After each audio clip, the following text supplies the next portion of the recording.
Welcome to Rightside Radio on this glorious Friday. I'm Amy Beth Shaver with Allison Sinclair and JP. And you guys, I have a question. Those guys. Mm-hmm. Now, this is a question, but pause. Stuart Tankersley is joining us at 3 o'clock today to talk about his run for Lieutenant Governor. We have JP on Sports. We have Clown World and the news. There's an article out about Katie Britt. We're going to dig into that because it is worth digging into. When the New York Times writes something about you, you should probably read it. Kind of a big deal. Yeah. So we've got that and just news in general. So this is a show you don't want to miss at all. But first, the first bit of news we're going to talk about is that video that everybody's freaking out about that Trump supposedly put out, that leaders like Russell Moore are going, I condemn this. This is terrible. Y'all do know the video, right? Friends in your car or at your house or at your desk. I didn't know the video, but JP got to the bottom of it. And so I think we need to clue everybody in. I think we should, because it's this video where Trump is talking about voting Georgia machine election stuff. Technology. He's showing, or somebody in the video is showing the little chip, all the things. And there's this video. And people are saying Trump put out a hideously racist video because Trump is clearly a hideously racist person, but wait, that's not actually true. Well, yeah. Okay. So Trump put out this truth, and in the truth, it looks like, and I think JP got to what happened. It looked like he put out a screen recording from somebody else's feed, and somebody sent him a video. So the first of it is just basic election. It's like graphs and what did you say? Like thumb drives and like the little chip, and I mean it's a whole thing. And he's talking about what happened in Georgia because there's a lot of information coming out from Georgia. Well, after all that ends, it's like, if you don't hit stop on the screen record or you don't edit it, it jumps to the next reel. Well, whoever's phone they were on, the next reel was Michelle and Barack Obama in the jungle looking like monkeys. Now, not good on Donald Trump's part, because don't we know, you always proofread, you always make sure what you're putting out. Somebody might get fired over that one. But everybody was like, oh my gosh, Donald Trump posted, it's so inappropriate. I mean, didn't you say Katie Britt responded? Oh, yeah. Katie Britt apparently put up, or I don't know where she put up the statement, but AO.com wrote a headline about Katie Britt saying, quote, the video should never have been posted and it got rightfully taken down. So, yeah, I mean, Trump on truth, he's like my granddad when he was alive. He just scrolls on Facebook and hits share on everything he sees. Trump's like that guy. And it's all, like the voter fraud stuff.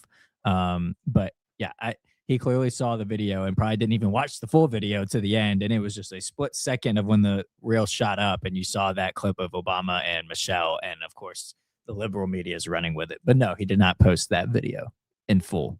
And then what did you see about Russell Moore? Oh, this is precious, everybody. Y'all know Russell Moore. Allison, who's Russell Moore? He's a biscuit. He is such a biscuit. So Russell Moore was president of, he's with the Gospel Coalition, has to do with the fundraising arm now. He's been a bigwig in Big Eva for a long time. He does have the swamp virus, which is TDS, as well as woke theology. He's ushered in connections with various organizations regarding immigration that are very woke, very liberal, and seek to do us harm under the cloak of, I'm a better Christian than all y'all, so hush. But he never seems to get it right anymore. There was a time where he was on the right side and wasn't deranged. Now, though, he is completely deranged. So this is what he says, Russell Moore: deranged, racist, humiliating to our country. This is his tweet. The fact that we have decided to pretend this is normal every day is a moral abomination. Have we any shame? And every day, an entire generation is being told it is Christian to support this. God have mercy on us. Okay, does he say that when the left comes out and calls for literal killing of Donald Trump or killing of babies or killing of other people that they I've never heard him respond to Ever, because he doesn't. Because now he's for all the leftist things that once would have been considered an abomination. He's for those things. He's for taking care of the sojourner at any cost. He's for, remember all the crap during COVID? He was front and Love your center during neighbor. all that. Absolutely has TDS, absolutely has lost his mind and doesn't even know that what he's talking about isn't accurate. So our favorite, Meg Basham, who is a writer who's on the Daily Wire every morning reporting on culture issues, who has an incredible book called Shepherds for Sale. If you haven't read it, get it. It holds Big Eva accountable for all the dastardly things they've done. That's a good word. Wasn't that Reminds me of Dastardly. a cartoon. dastardly deeds? Sounds like a British word. Dastardly. Yeah. I The bet it is. dastardly. Dastardly. So she holds them. It's one of my favorite writers, commentators, period, says right back to him, to Russell Moore about the inaccuracies in Russell Moore's tweet. This was not part of the original video that Donald Trump shared. He shared a video on election fraud, and at the very end, for barely a second, it turned over to this image on an entirely separate video. So are you going to apologize for spreading a false narrative? Do you think Trump knew, though, Knew what? that it was there? No. I think he's so fueled by Diet Coke He's a boomer. Filet of fish and sandwiches. Filet-O-Fish that he's like, post. Do you really post, think he does his post. own social media? Not all of it, but I do think he just sits and scrolls on truth, and I think he just posts stuff from time to time. But not everything he puts up, I think, is him directly. But I think those are probably. Oh, sorry. I just found something funny. Can you share? Morgan Freeman is on the couch with The View. The View? Yeah, he's on. I follow Thomas Sowell, and Thomas Sowell quotes Morgan Freeman says, people are saying, speaking of Obama is the first black president, and he's not. He's the first mixed race president. Them fighting words. So, is that It's true. well, what are you? Same. Obama and I are exactly the same. He's a white mother and a black father. Can you pick? Is this kind of like the Olympian boxer that has messed up chromosomes? Can you pick what you are? You pick the old rules were that the race of the mother is the race that the child identified. They would mark it on your birth certificate as if your mother was black and the father was white, you black. But if you were the going mother's to white, college, if you're going to college, our children check all the boxes because they're true. okay, so you can kind of choose, but I didn't know that it went back to. So Stanley Ann is white. So technically he should mark white. Stanley Ann? That's his mother's name. Oh, okay. Stanley Ann Dunning was his Okay. mother's name. He should have checked the white box. But Morgan Freeman bringing it on The View. I'm sorry, but of course, after a conversation about Obama, the algorithm has Morgan Freeman saying something about Obama afterwards. Thank you, algorithm. Can I saw this. This may have been the most frustrating post about this Obama Michelle truth situation. Ugh, and yeah. you want to take a guess on who it was from? I'll give you a guess. He's Alabama based. Who? Doug Jones? No. Who wrote this big post about? Josh Moon. Yes. It was on Oh. Facebook. Living in Alabama my entire life, I've been around plenty of racism and racists. Without fail, that racism and those racists are driven by fear and jealousy. That is certainly true for this disgusting piece of garbage y'all elected president again. He will never be the human being, the father, the husband, or the president that Barack Obama was and is. He'll never be as respected. He'll never be as cool. He'll never be as well-liked. And it absolutely eats him alive every single minute of every single day. Teach your kids to be better than this. Stop condoning this by hiding behind politics. And for God's sake, just respect other people. Josh, could you get it right? That would be great. Start there. I love, he always does living in Alabama, the racist of racist states. I know racism when I see it. It's like, I wonder if Josh Moon's going to put up an apology now for realizing on the screenshot he took of the truth, you can see on the little timer 1 minute out of a minute and 2 long video. So he just went to the very end and real quick took a screenshot before it went away. It's just, yeah. Okay. No. I got a question for y'all. And maybe, like, I know racism exists everywhere. And I have 2 brown kids that have been called beaners. I mean, all the things that go along with Chinese people, Hispanic people. I mean, we've been called it all. That is just inherent in any society. But I have never, and I've lived in the South all my life, I have never seen overt racism towards a Black person. Like, I've never seen. So what is Josh Moon talking about? I mean, basically what I see is mean people being mean to people. Right. Whether they're white, Black, brown, whatever. I mean, it's been a while since childhood that I have had that experience. Now, I've got a child who is experiencing it now in a surprising way, which you'd think, what? But it happens.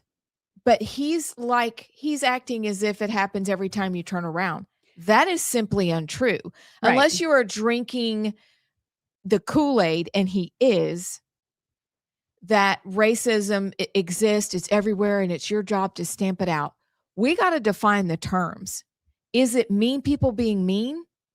Because white people are mean to white people. Right. Like, the whole idea that we're striding out based on race is also stupid, and it's not biblical. But they are looking for a fight. They are picking it. They are getting it. And then they get to go comment on it, even though it's wrong. And it works every time it's tried. It's pathetic. Stop, Josh. Just stop it. Yeah. Like, when I'm at the grocery store, I don't see racism. I see a bunch of people getting groceries and going to their cars. Yeah. Being nice to each other. And actually being nice to each other. Yeah. Shocker. If anything, I experience more like racial tension when we go up north. Right. Same. When I'm in New York City, Yeah. oh my gosh, people are terrible to each other. Yep. Can I just say, when I'm visiting my Pennsylvania cousins, driving through the countryside of Pennsylvania, you'll see more Confederate flags than going down the road in Alabama even. 100%. It's yeah. I had to drive Crazy. from, gosh, I don't even remember where I landed to go to Jim Thorpe, PA, and couldn't believe all the Trump, all that. Yes. They're very conservative, but there are pockets of that 15% pocket. But yeah, I see more people being horrible to each other up north than down here. Yeah. I wonder if it's because we're more churched. Just throwing it out there. I don't know. I didn't mean to go into that, but But that's great. it's It's a great point. conversation. Yeah. All right. We're going to take a break. We'll be right back.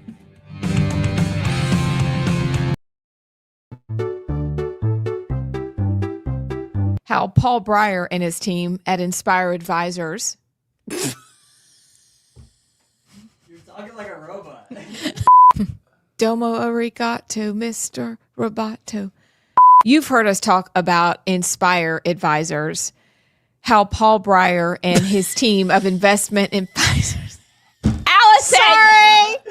Okay, sorry. Hey, y'all. You've heard us talk about investment.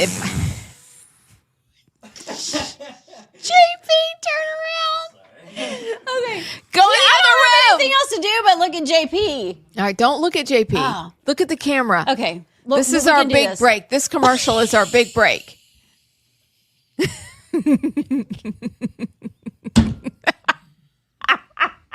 It's not even funny. Okay.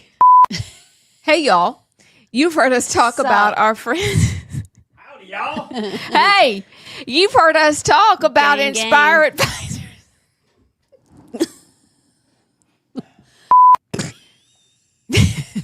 We'll get it, JP. Just don't give up on us. That's funny. You should do it like Marge. Okay. Hey, my friends. You've heard us talk about Inspire Advisors. How Paul Breyer and his team at Inspire Advisors will help you grow your investment portfolio while also screening out companies that don't match your Christian values. Paul and his team are experts at what we call biblically responsible investing. And they are offering a free class for a limited time just for you.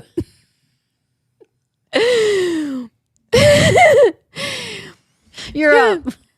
Check out the class and register for free at www.moneypatternwealth.com. It's godly. It's conservative. It's financial freedom. Again, you go to Inspire Advisors at www.moneywealthpattern.com and check them out and tell them Rightside sent ya. What is that?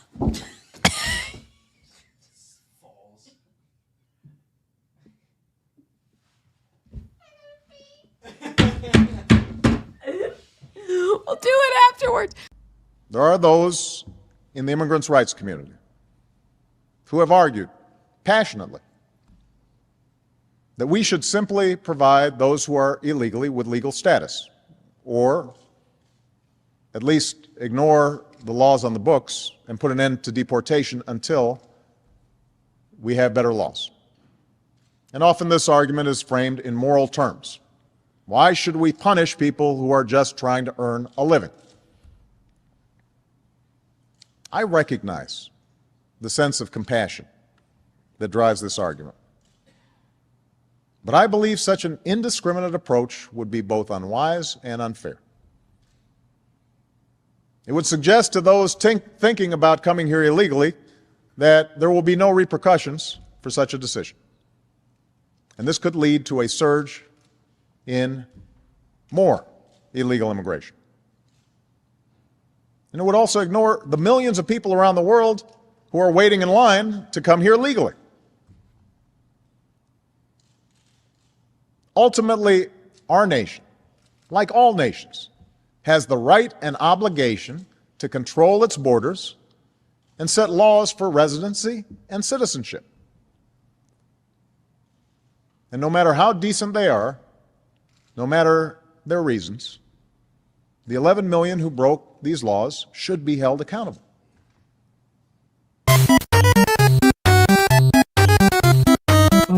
What is the bigger threat to America right now, American values, American life? Islamophobia or jihad? I think we have to focus, quite frankly, on, if we're worried about the threat to American values, on the person who's in the White House. What an idiot! Sometimes people come up to me and whisper, does it matter if we don't believe in the virgin birth? No, it doesn't matter in the UCC for sure. There are some Christians to whom it really matters. But in the UCC, we feel like the most important thing about Jesus is paying attention to how he lived his life. And the details around his birth are things that we can find meaning in, but the meaning might be symbolic. What?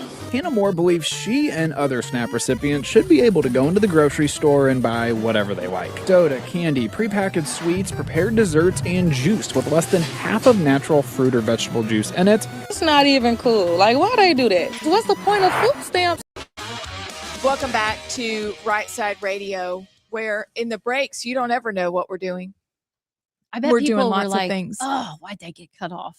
If you That were watching. was funny. I love what you've done, JP. Good idea to loop in something new.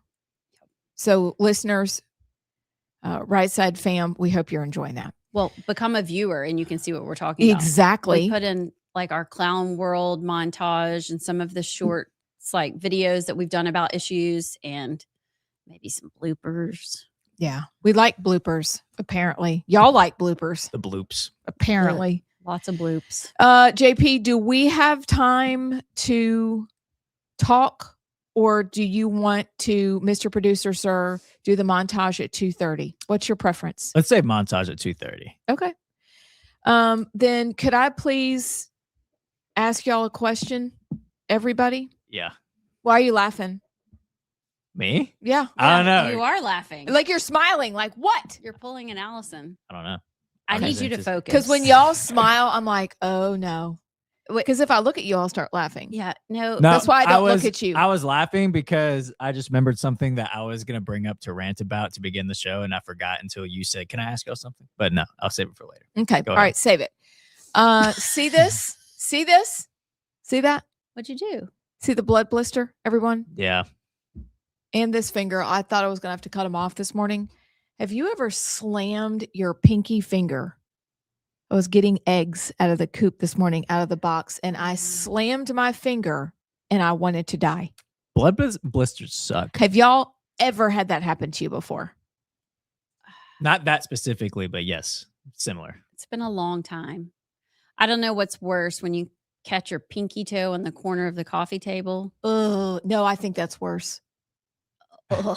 When you break That it, makes you have you wanna- broken it? No. Oh, I've stubbed my big toe so hard that I broke my nail, and I think I jumped around because normally when you stub your toe, it hurts really bad and then it goes away. Yeah. That one just wouldn't, and I was just like pounding I was like, it's so painful. Did you pass out? Yeah. No, but I thought I broke it. Like I limped for like a couple of days after that. Yeah. It's the worst. It's no fun. And then when you do your pinky toe and your husband does what he does, no sympathy. He's like, yeah, it's probably broken. You can buddy tape it.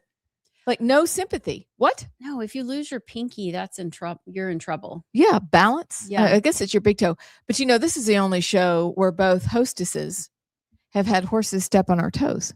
What? Yeah. Both of us. Both. I don't do the horses anymore. No, I was ma'am. 9 and like just I love horses. I was a Oh. grown woman standing with sandals near a horse. that was dumb. It was idiotic. Yeah, that was dumb. Idiotic over moronic. I just mean mildly retarded is a moron, but I can't remember what an idiot was. Idiot is just somebody of lower intelligence. Like that's all. I rewatched it, making a clip of it today. That's what it was. That's funny. Did you know I was trying to send y'all a text with moron and then I went on with mildly retarded. Did you know that like Siri or Apple won't let you type retarded? Really? Yeah. I'm going to try right now. It does the little asterisks. Oh, okay. What like it does with unhoused people? Yeah, but I mean, like It let you? I just texted y'all retarded. It did. Did it do anything? Oh. What? Hers is the woke version. She got the woke Apple. Did you get an update? Wait. She got the Apple update. Mildly. Okay, we're gonna have to try it because maybe I was using Siri and Siri wouldn't type it out. Okay, you can't. It will automatically lowercase God. I'm not for that. Yeah, Mm-mm. not cool. No, I'm going to start doing it in all like uppercase shouting. And you know the apple with the bite out of it on all your apple. That's at God. Okay. Anywho, I'm gonna check out if it will let me give the definition of moron Okay. over Siri. Sure. We'll report back on the other side. Stay tuned. For real food. That doesn't make sense.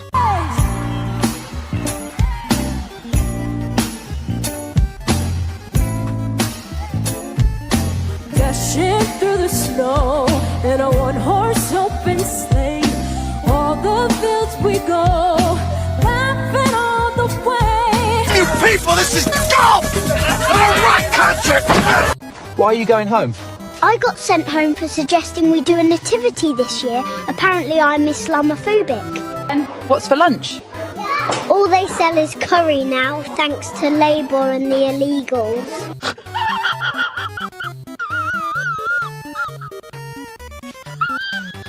We all know the story, right? 1955, Montgomery, Alabama. Rosa Parks, she's this tired seamstress. She refuses to give up her seat to this white guy. Rosa Parks was a calculating revolutionary whose actions were part of this broader left-wing conspiracy, but the myth that we're all taught is designed to hide this and the radicalism that created it so that we're taught, some feel-good narrative when we're in kindergarten. You look at MLK and Stanley Levison, who was the CFO of the Communist Party of America, who used Martin Luther King. I mean, he wrote part of the I Have a Dream speech, and he kind of saw MLK as a tool or puppet. Why is there a communist tie-in into all of it? It's just strange to me. It's almost like just like today, like there needed to be a fighting and a racial war almost for them to try to implement what they wanted to implement. So it's strange. It is my observation that the communists were using the civil rights movement as one more attempt to control the population, because it is their belief that communism can't succeed without first socialism succeeding. And so I think that their point was revolution. What's different about Minneapolis versus the civil rights movement is that the civil rights movement needed to happen. I don't know if it needed to happen that way. Don't remember communism coming out of it or socialism. But is that the end result of what happened? I think the end result, if you take communism by its definition of seizing the means of production, what they ended up seizing were our classrooms and our textbooks, and being able to tell a narrative that has spun in their favor. That's good, Abs. Thanks, good. It's coffee. Still thinking. That is getting unwound, and it's time, because there's so much we know that's not true, not just about this, but about many other things. But I think that was what they were able to do. And so now they're reproducing other agitators in other areas of our society. You're so smart. We shall discuss Jeffrey Epstein, starting with Kash Patel saying there was no evidence of any children being abused. Essentially, this is what he says. We have been lied to. That is my big takeaway. I do want to add the Deputy Attorney General Blanche. He not only said physical abuse, but he said death, physical abuse, and injury, which means what? There was death, physical abuse, and injury. But you put out something like this in regards to Jeffrey Epstein, and they're talking about this, my ears perk up, and I'm like, maybe Jen Caviezel wasn't absolutely crazy. It's all kind of starting to come together. And then all the stuff, does anybody have the Pizzagate stuff? Everybody thought those people were nuts too. And I think Pizzagate, if you read through these texts, emails, is real. For too long, not all the pastors, but some of our pastors told us that Christians shouldn't be involved in politics. This is what happens when you abdicate the responsibility for being a civil magistrate, our God-given duty. This crap is what happens when we go, yep, y'all do it. We're just going to hang on till Jesus comes back.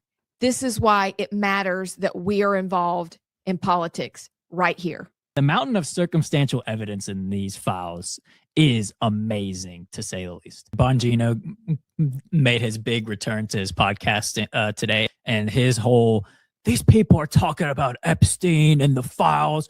They don't even know. They didn't see what I saw. They don't even know what they're talking about. And there's these. Welcome back to Rightside. I am Amy Beth Shaver with Allison Sinclair and JP. So it's Friday. Don't forget, we have JP in Sports. We have Clown World, which y'all are seeing in the loop if you are online watching, and you should be, because then you can text us on the text line and ask us questions. It'd be like you're right here. And you want to be like right there in our chairs chilling with us in the studio. Okay. So we have JP on Sports. We have Clown World. We have news. We have Stuart Tankersley, Dr. Stuart Tankersley, coming up at 3, who's running for lieutenant governor. And then we have the montage. Can't wait. Sorry. No, it's okay. Sorry, we I have thought got the that was montage. JP. Okay. Stand by for news.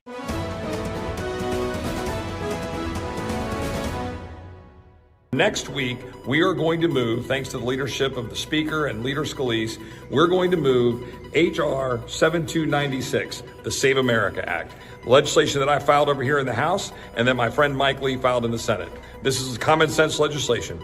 It will require citizenship to register to vote, and it will require voter ID at the polls. Big breaking news. We've actually been sitting here on the Absolute Truth on for some time now, but we can now reveal that a secret team led by the United States attorney in Puerto Rico seized rigged voting machines some time ago that was used in recent elections on the island that had turned them over to Tulsi Gabbard in a joint investigation at the ODNI, the Office of the Director of National Intelligence. Chris, I feel like we've been waiting for American intervention in Iran for weeks now. But my overall assessment would be military action of some sort, probably only from the air, in terms of rockets and aircraft attacks pinpointed at the leadership of the regime, is more than less likely, but not certain. Fox News alert, major developments in the mysterious disappearance of Savannah Guthrie's mother. And Savannah's brother, Cameron, just released this video. Watch. This is Cameron Guthrie. I'm speaking for the Guthrie family. Whoever is out there holding our mother, we want to hear from you. We haven't heard anything directly. We need you to reach out, and we need a way to communicate with you so we can move forward. Oh, suck this guy. All they do is tell you what didn't happen. I'll tell you what didn't happen. You didn't do That's what didn't happen. You sat on your fat ass complaining all the time on Twitter, watching tentacle porn in your room, you loser, eating Twinkies and ding-dongs. You didn't do I didn't see you volunteering while he was racking up these W's. Oh, this didn't happen. Well, a lot of things didn't happen that are going to happen. And some things that don't happen because they can happen. But you didn't know that. Okay, can we just do a face like a Homer Simpson? No. What? He's Don't. lost his mind. What an angry little elf. Danny. DB, which could stand for some other things that I won't say out loud. Was that his first show back where that's what he spent his time doing, basically saying y'all have not done anything, y'all are losers, and cussing at everybody and Yeah. Yeah. Man, if we want to talk about this one first, it just reeks of insecurity, because if he would have come back and maybe had a different posture of, I missed this job so much, I missed this audience so much, I'm so happy to be back. I appreciated the opportunity from President Trump. Wasn't for me, wasn't for my family, whatever. And now I'm back and I'm ready to get going. That'd be one thing. But again, we've talked about this before. This first show back was immediately going after the people that were attacking him the whole time he was in his position of power in such a middle school girl manner. Like, it's almost like the reason he came back was because he couldn't handle the criticism that was thrown at him, which, newsflash, buddy, if you're going to go into a position of power, you're going to get criticized. Okay. Now you can come back and defend yourself and reasonably say, retort all the stuff that was said about you, but to cuss and say, you didn't do anything, well, I was up there doing, it's like, it's almost like that one time in 2020 when Dan Bongino picked up the phone and called in the Dale Jackson show because Dale Jackson was poking at Dan Bongino. But this is who he can't handle. He's got such a thin skin, and it's not just the way he's doing it, it's the manner of which he's doing it. Did y'all not get from that video like he was about to cry, like he couldn't handle that people were saying mean things about him? You're watching tentacle porn and your mom's like, what? Okay, what is tentacle porn? I don't know what that means. I don't want to Google it, but It's like don't. He just came across like a dirt bag. Yeah, if you lose it like that, you're losing. Listen, I've run for office before. It was not something that was fun at all. But the thing you learn very quickly is that you do not really have a thick skin like you think you do. and you realize after the race is over and the runoff happens and you do not win, you learned a lot, starting with develop rhinoceros skin and become a little pricklier. It's okay, in the best kind of way. Clearly, Danny Boy did not gain any of that. You should come out of working for the White House like, oh, let's go. Bring everybody on board. Let's go fight.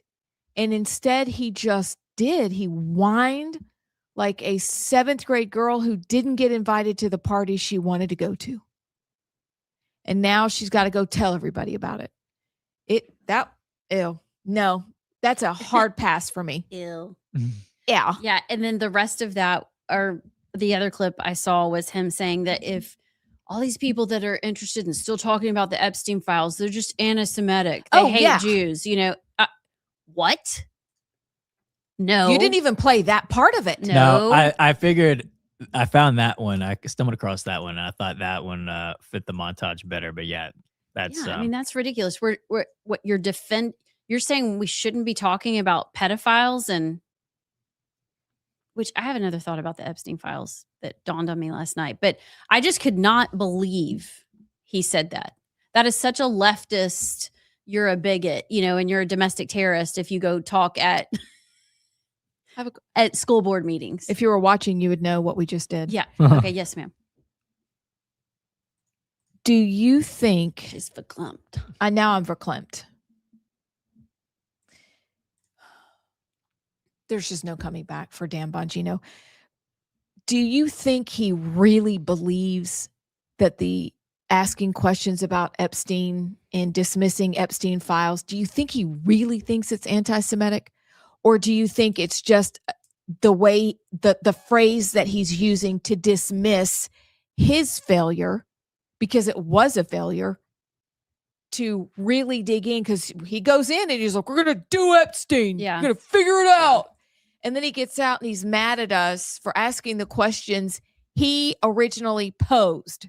So is this all subterfuge to just look away, look away? I don't know. I'll tell y'all what my thought was last night. You know how Biden apparently had all these files his entire presidency, and y'all just, I think out loud. So just bear with me. You can tell me I'm crazy. But they never released anything. Do you think that some of the things we're seeing that are coming out that are so bizarre, like even the one I read on the air the other day, it is so weird and so bizarre. And you're like, what? Do you think that's stuff that the Biden administration planted in there? Do you think there's any of that? No, I think it's just, there's just crazy stuff like that in there.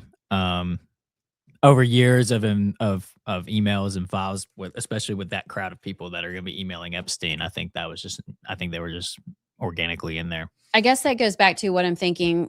Dan's absolute meltdown is maybe he knows, again, just thinking out loud, maybe he knows that a lot of what's in there isn't legit, or it's not, it could be spun one way, like Donald Trump's in the Epstein files. Well, that doesn't mean he's a pedophile.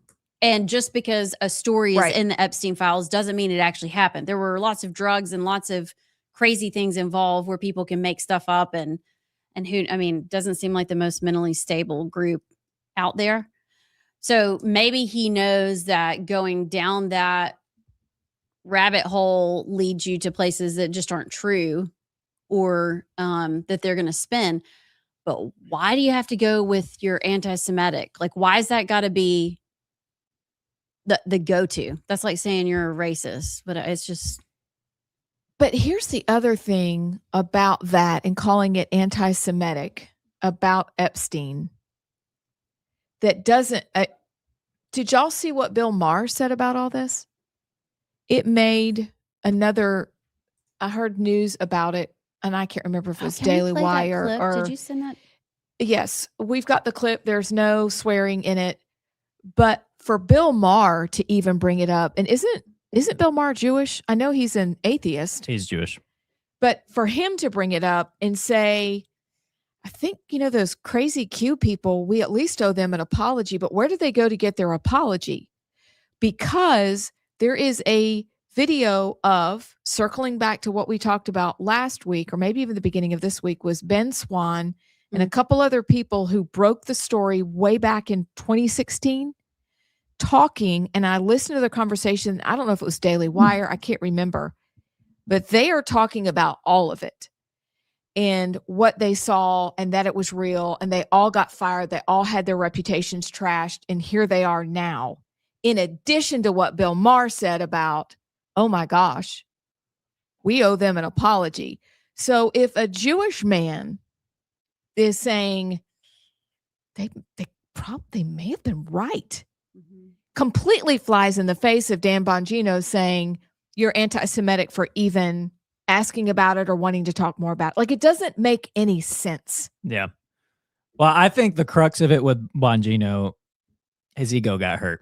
And it's really upsetting because I remember when he left his show to go do this, I had so much respect and admiration for Bongino to leave such a high-paying job and a high-paying gig to go to DC from, I think he lived in Boca Raton, Florida, and go and do the hard work of being the deputy director of the FBI. Like, hats off to you for doing that. If, like I said, if his reasoning for coming back was that he felt like he had more influence as somebody in his position as a podcaster, which you can make that argument. That's a different argument. But the fact that day 1 or 2 after he left his job at the FBI, he's attacking Dave Smith and all these other people on Twitter about, man, the whole time I was in there, I was just waiting to do this and say this to you. That shows me that, A, you were in it for the wrong reason in the first place, because if you were really giving up something so big to serve the American people, then you can take the attacks against your reputation and your image. Even, I mean, you can say, well, that's not, all that stuff they're saying about me is not true. Then you need to be confident in yourself to know, like, I'm serving the American people and I just ignore it. But he was so hurt by it, and he cared too much about his ego and his reputation in the MAGA community because people were saying he was covering up for Epstein, that he had to leave the position where he was in power to come back and throw a hissy girl fit because his ego got hurt. It's just it's a big turnoff, and I'm disappointed because, like I said, I think it shows that his reasoning for going in the first place was wrong. It was about him and not about actually doing the thing. Like I said, if his reasoning was he had more position of power outside of the government, fine. But if your reasoning for coming back is to attack all the people that were saying mean things about you, now you just look like a little girl. Yeah. And little girls aren't even that wussy. I was going to say, hissy girl fits by guys are the worst. They're bad when girls do it, but it's just so unattractive when guys act like that. Isn't it, though? Yeah, you look just very look away. insecure. Dude, yeah. You were watching Tentacle Boy. Yeah, Like, if you start really? cussing at me, I'm just turning you off, and you're insecure, and I don't really want to hear anything you have to say. What she said. That's what she said. Checking that off the list. On the other side, maybe some text. Let's play the Bill Maher clip because I think it's good. And I don't think we'll have to. Oh, we've got Stuart Tankersley at 3. Then we'll get to Katie Britt. Oh, God, we got lots. We got a lot to do. We'll be back. And these black pillars, and then you see these emails released. It's like, hey, knucklehead, I can see pictures of Prince Andrew over a girl. I can see emails of Epstein talking to people about underage girls. I can see Epstein talking to all these people. All I'm saying is that shouldn't be the end of it. Okay. So if you're going to say, well, you don't know what I know. Well, I saw the files that I'm sure you saw. And if you're saying that's not worth another investigation and we just need to move on, then I don't even know what to say to that. Have y'all ever heard the term cute aggression? I have never heard this term, but it's a legit thing. It's a normal emotional reaction where someone feels a sudden urge to squeeze, pinch, or say exaggerated things like, I could just eat you up, when they see something extremely cute, such as a baby, a puppy, or a kitten. Even though the word aggression is in the name, it doesn't mean you want to hurt them. But psychologists think cute aggression is your brain's way of balancing overwhelmingly positive emotions. When you feel something is too adorable, your emotional response spikes so high that the brain adds a tiny counter feeling, aggression-like energy, to regulate it. That makes sense. I had no clue, but think about that. Like your aunt is like, oh, you're just so cute. Or you see a baby and you're like, I just want to eat you up. Yes. I didn't know that was an actual thing. Didn't. Know that 3 Alabama congressmen voted this week to fund child mutilation, DEI initiatives, and abortions paid for by your tax money. Robert Adderholt, Mike Rogers, and Dale Strong of Alabama all voted against Amendment number 2, which would remove these initiatives from HR 7148. It was brought by Ralph Norman of South Carolina, who is actually one of my favorite congressmen.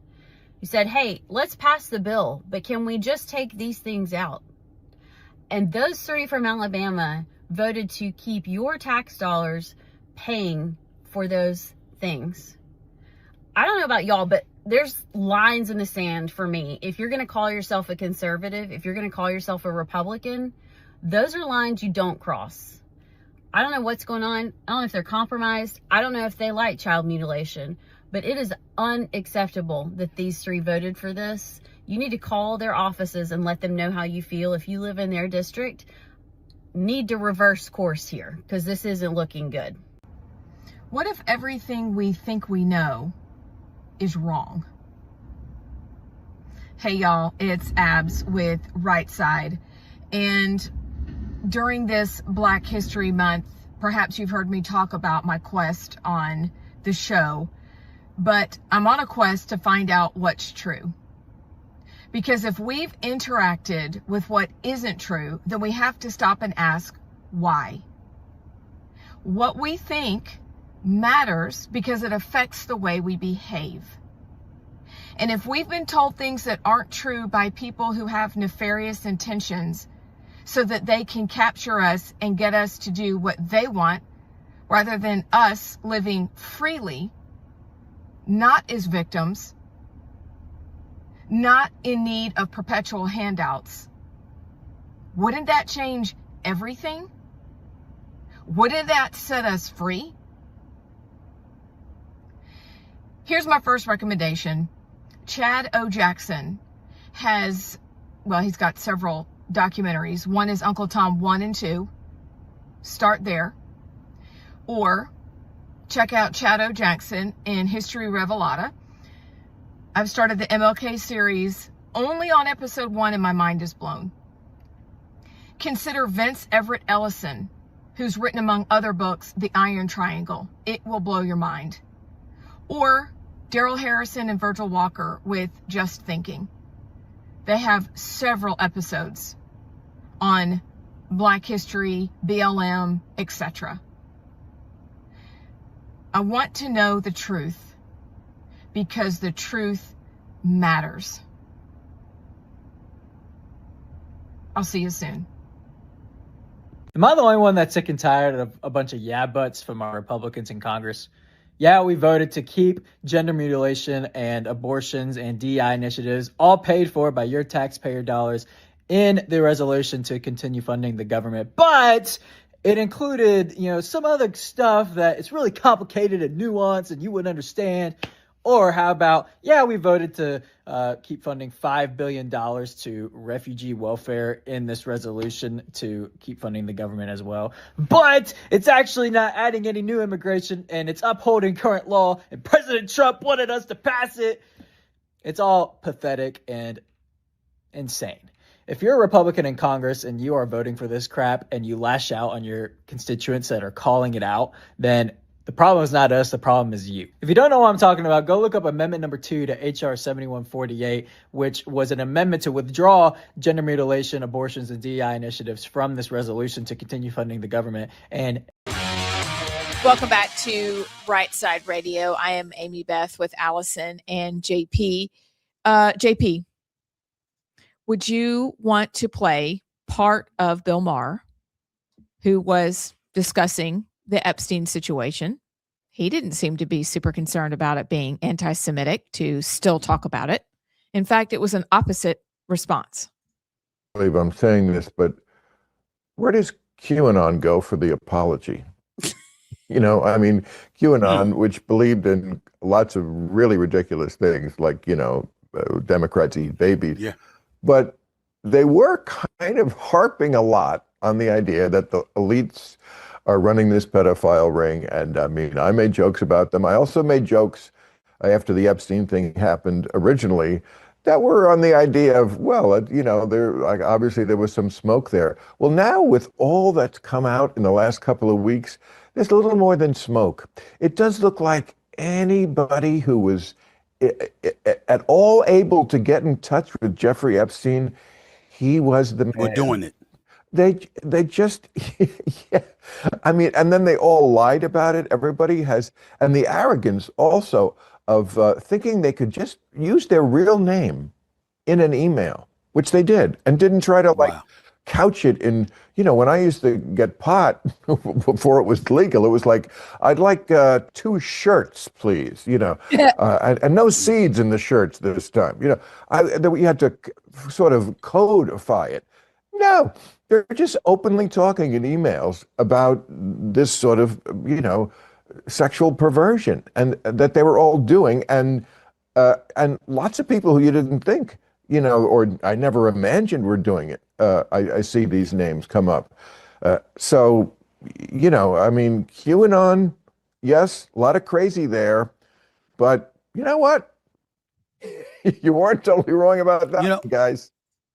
So one giant show, Bill Maher's been around since forever, a huge show, a huge impact. On a with Jewish Stephen A. man Smith. on with another man with a giant show interacting with Epstein information they saw with their own eyeballs versus, I'm trying to phrase this well, just Danny boy. Big baby. Big crybaby tears, Danny boy, calling anybody who's interested anti-Semitic. That's funny. From a Jewish man and a black man to a crybaby. I bet Dale Jackson is loving this. He is. He told me. Really? Really? I actually I was with him. We were all with, but I was with him when Bongino put up the tweet that he was leaving, and I was like, "What do you think about this?" And he was like, "I'm loving every second of it." Nice. He's like, my buddy Dan. Yeah. I don't know if he's talked about it on his show, but yeah. No, he's just making the money right now. Okay, that is funny. I watched the full clip today. I heard you talk about it, but I watched the full clip on Facebook of him. That's a funny bit. Kaushi. Kaushi is the cereal. Oh, I forgot about the Kashi cereal that we thought, oh, we're eating such good cereal for ourselves. Apparently it's full of pesticides. Not good. We're going to die. Do we have any texts? We do. We got about 15 seconds for the break here, but sorry. I like our texts. Oh, Lisa from Huntsville says Russell Moore is the biscuit of biscuits. Yes. I knew it. Okay, Lisa, I need you to send in a picture of yourself. And maybe that's the crown for the week is biscuit of biscuits, Russell Moore. If we're going to be best friends, I need to know who I'm talking to. Wait, I need to find her on Facebook. Yeah. Maybe she texts in her Facebook. Yeah. Okay, that'd be good.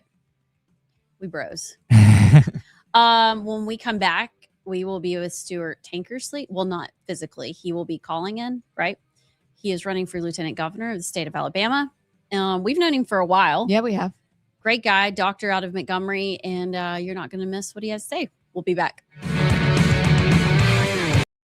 An Alabama delegation, including Dale Strong, Robert Adderholt, and Mike Rogers, all voted against it and had a bunch of yeah buts in response to that, of course. And then also go look up the $5 billion in refugee welfare that passed the House to be included in the resolution to continue funding the government, which every single member of Alabama's House voted for this. That's right. All members of our Alabama delegation in the House voted to continue funding it. Props to Tuberville and Katie Britt in the Senate, though, that voted against it. But when you call out this stuff to representatives, in our Alabama delegation, and their response is to lash out and become petty because they're simply calling this stuff out, I'm sorry. The problem is you. And I don't know, maybe you're not cut out for politics because the yeah buts, we're sick and tired of them. And all you're saying with your yeah buts is that this thing means more important than stopping funding to refugee welfare to the tune of $5 billion of your taxpayer dollars. Just saying. The Democrats, when they're in power, don't have a bunch of yeah buts. They just get stuff done for their side and destroy America. Meanwhile, when Republicans try to save America, It's just a bunch of yeah buts to continue funding the crap that Democrats want to fund. And you know what? We're sick and tired of it. In case you missed it, Alabama, all 5 of your Republican congressmen voted last week to continue funding refugee welfare. Yes, to the tune of $5 billion.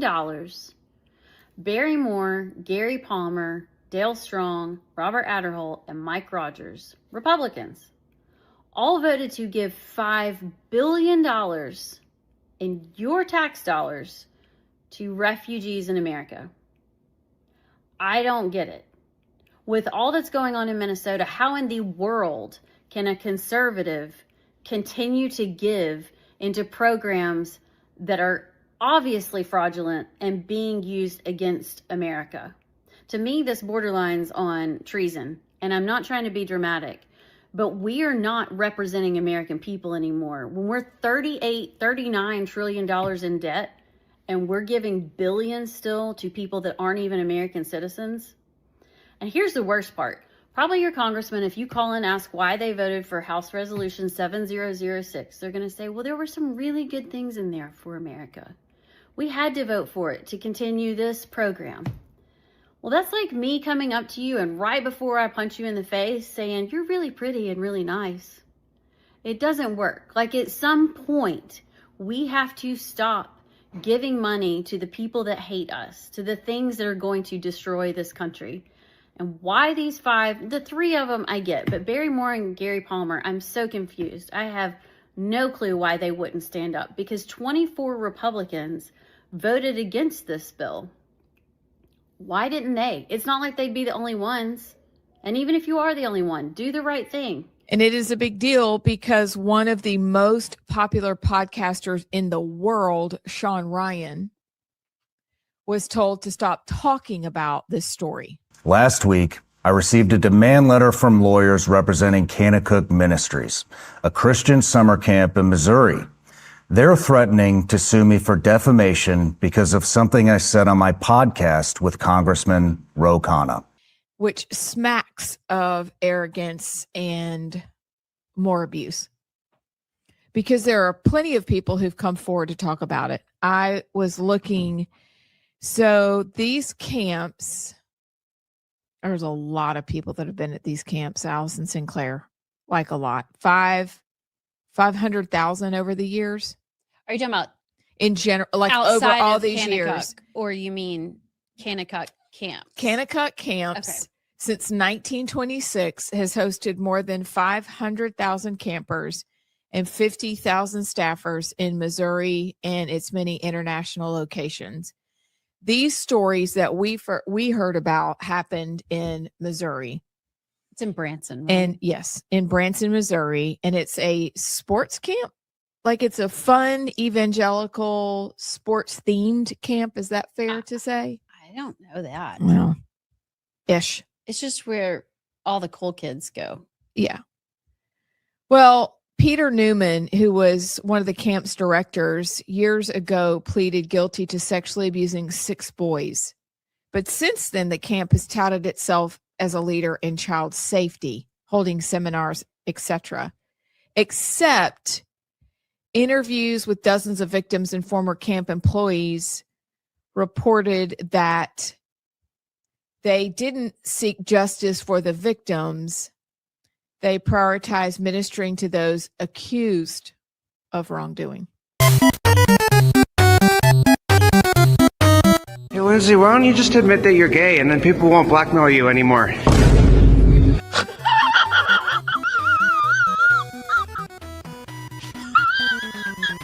Start shooting. Just start shooting. Honestly, at this point, you don't have anything to lose because they're already going to shoot you for doing nothing. Start shooting back. I don't know. Stop it. Get some help. Abortion is an act of love. Abortion is an act of love. Abortion is an act of love. When I first heard the slogan that abortion is an act of love, I retracted just a little. And then I started thinking about my sister's story. And I started thinking about individual case stories and saving lives and saving futures. That abortion can be the most loving act that we can have. I beg your pardon? Is it the position of the ACLU that people should have to be U.S. citizens in order to vote in Arizona's elections? It is the ACLU's position that voting should be fair and accessible and to everyone who is eligible. That would be a U.S. citizen. That doesn't make sense. Donald J. Trump calling Thomas Massey a moron at the National Prayer Breakfast. That's the thing. It was this morning. Now, no matter what we do, this moron, no matter what it is. Welcome back to Rightside Radio. I am Amy Beth Shaver with Allison Sinclair and JP, just rolling through a Friday. So happy now to be joined by a longtime friend of Allison and I's. And actually, it goes back even further because Chris and Stuart have known each other a long time. But we're joined by Dr. Stuart Tankersley. He is running for Lieutenant Governor of Alabama. And we welcome you to our show for the very first time. How are you? I'm doing great. Thank you for having me on. And please tell Chris hello. I will. So how about this? For a group of people that may not know you or they don't know you well, could you give people a little bit about your background? Yeah, sure. I finished Auburn with a history major, went to enlisted in the Army in the Gulf War, and then stayed in the Guard, and then went to medical school at UAB. Then took 2 years of OBGYN residency. My wife and I, Rebecca, did a year of missionary training, and then went into family medicine residency, finished that, and started in private practice, all the while staying in the National Guard, and deployed 3 times. And then in 2013, I was appointed to the Ethics Commission, got off of that in 2017. And then at the end of that, after that, in 2018, a local legislator asked me to serve in his seat. And I told him I had 3 kids at home and I didn't want anything to do with the snake pit. And so no thanks. And then COVID came along, and I was one of the few voices of sanity throughout that. And in October of 20, Governor Ivey appointed me to the COVID vaccine working group. And what a disaster. And then I've been co-president with Dr. Jordan Vaughn of Concerned Doctors, a great group of people in our state, group of doctors in our state that have really been encouraging throughout this whole catastrophe. And then I was encouraged to consider running a couple of years ago for Lieutenant Governor, and did some investigations. And I think that what we need is a Lieutenant Governor that sees things differently, maybe. And I say that, and I said this to an important guy in the state a year ago, that the first 2 or 3 years, I was very angry at the other doctors for not being able to see what was so obvious. That now, clearly, the large majority of people understand. And I was very angry at them, but the good Lord gave me a pause to say I'm no better, of course, than they are, and humble me. And now I have no anger or bitterness toward them. I just wish that they would see things and act on the truth of what's been going on. And that kind of translates into my attitude toward the legislature. I think that the large majority of Republicans go into office looking to do the right thing, but they get ingrained into a system that's clearly broken. And that goes to 2 of my main reasons for running. And one of them, I was asked a year and a half ago by RFK's team to come work for him when he got confirmed to the HHS secretary as a Health and Human Services secretary. And I realized they wanted me to move to D.C., so I said no thanks, but I hope I can help them in other ways. And I think as Lieutenant Governor of Alabama, make Alabama healthy again is way overdue, because AARP puts out their yearly health index, and Alabama has the lowest score. And so we need a lot of work.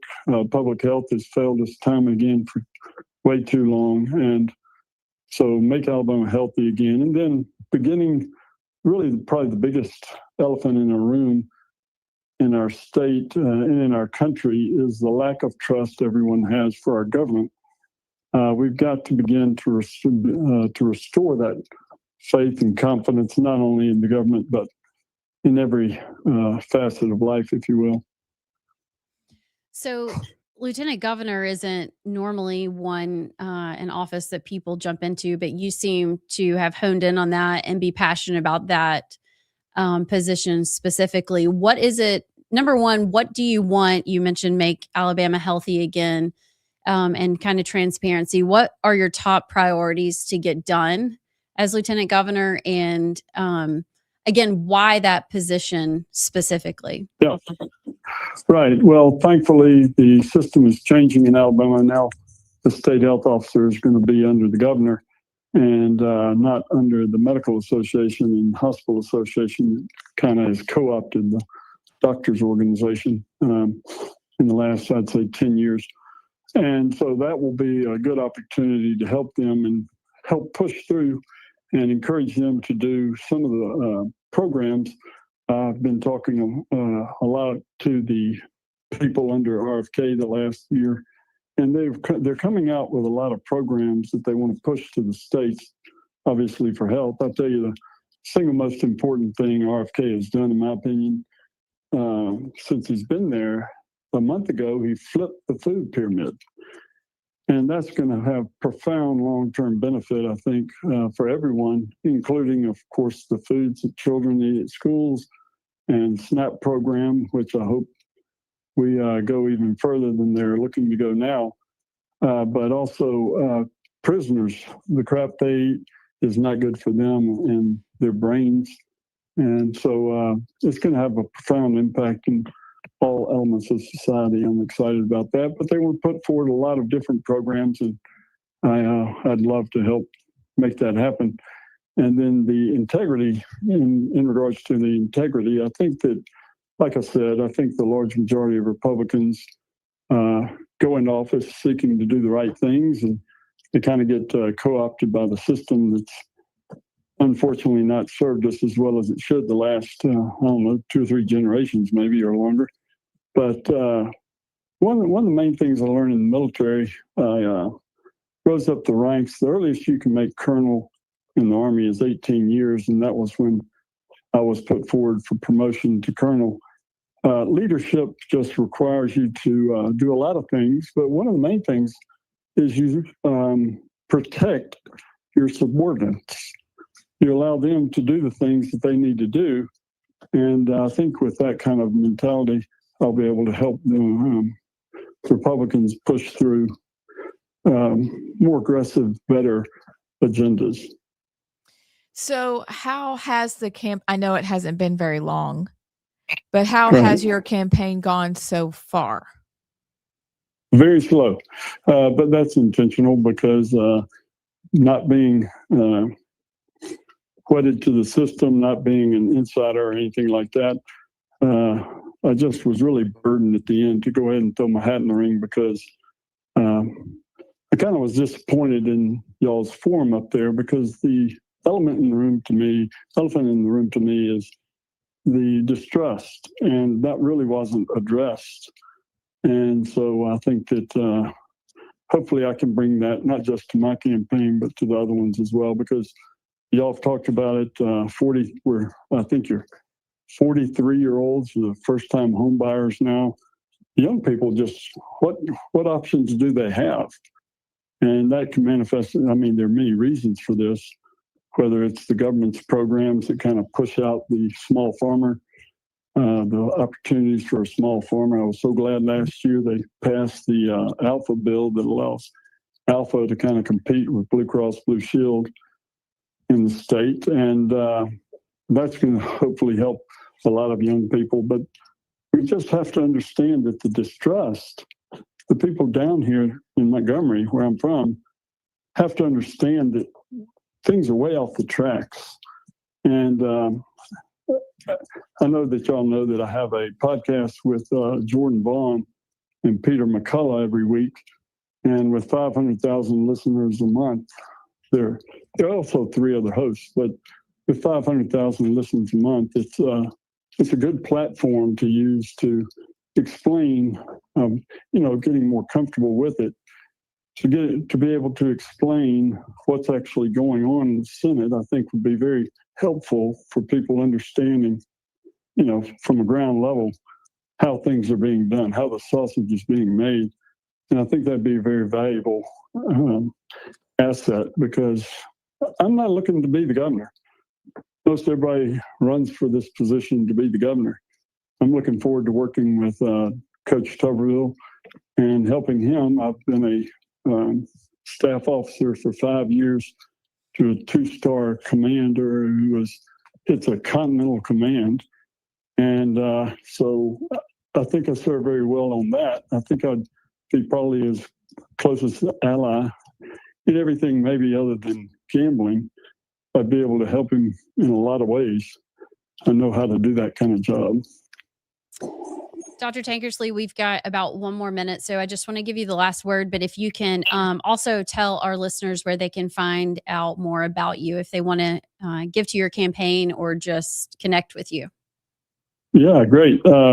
We're getting that up and running hopefully in the next week. It's going to be drtank4al.com. And if I could just put a statement in, maybe Beth, we had talked about it recently about the gambling bill. This is very important for people to understand. According to Chief Justice Parker, if you allow gambling of any form, game of chance of any form to come into the state, it automatically opens up the doors to all the other gambling. And it doesn't go well for other states who have this. And if we thought that Paul Hubbard and AEA ran the legislature when he was in charge with an iron fist, these gambling cartels will absolutely make them look like kids play, because they will have more money than the other big mules combined, and they will absolutely corrupt this system. I mean, we just will not be able to recover from it, because they produce nothing, yet they take a lot of our money. And of course, the poor people are most affected. But it's very, very unfortunate that they're considering doing that. And in the bill, tapped into the bill, is the Hospital Association UAB's ultimate dream of Medicaid expansion. That is a poison pill, because 3 years after it's instituted, it bankrupts your state. That's why Governor Ivey has been against it in the past multiple times. So I just hope and pray that they do not make that mistake of expanding gambling. All right. Dr. drtank4al.com. Right. But next You week. got it. All right. We got you. it. All right. Dr. Tankersley, thank you so much for joining us. We really appreciate it. And good luck on the campaign trail, and keep us updated. I will, and thank y'all for having me on. All right. Thank you. All right. We'll be back.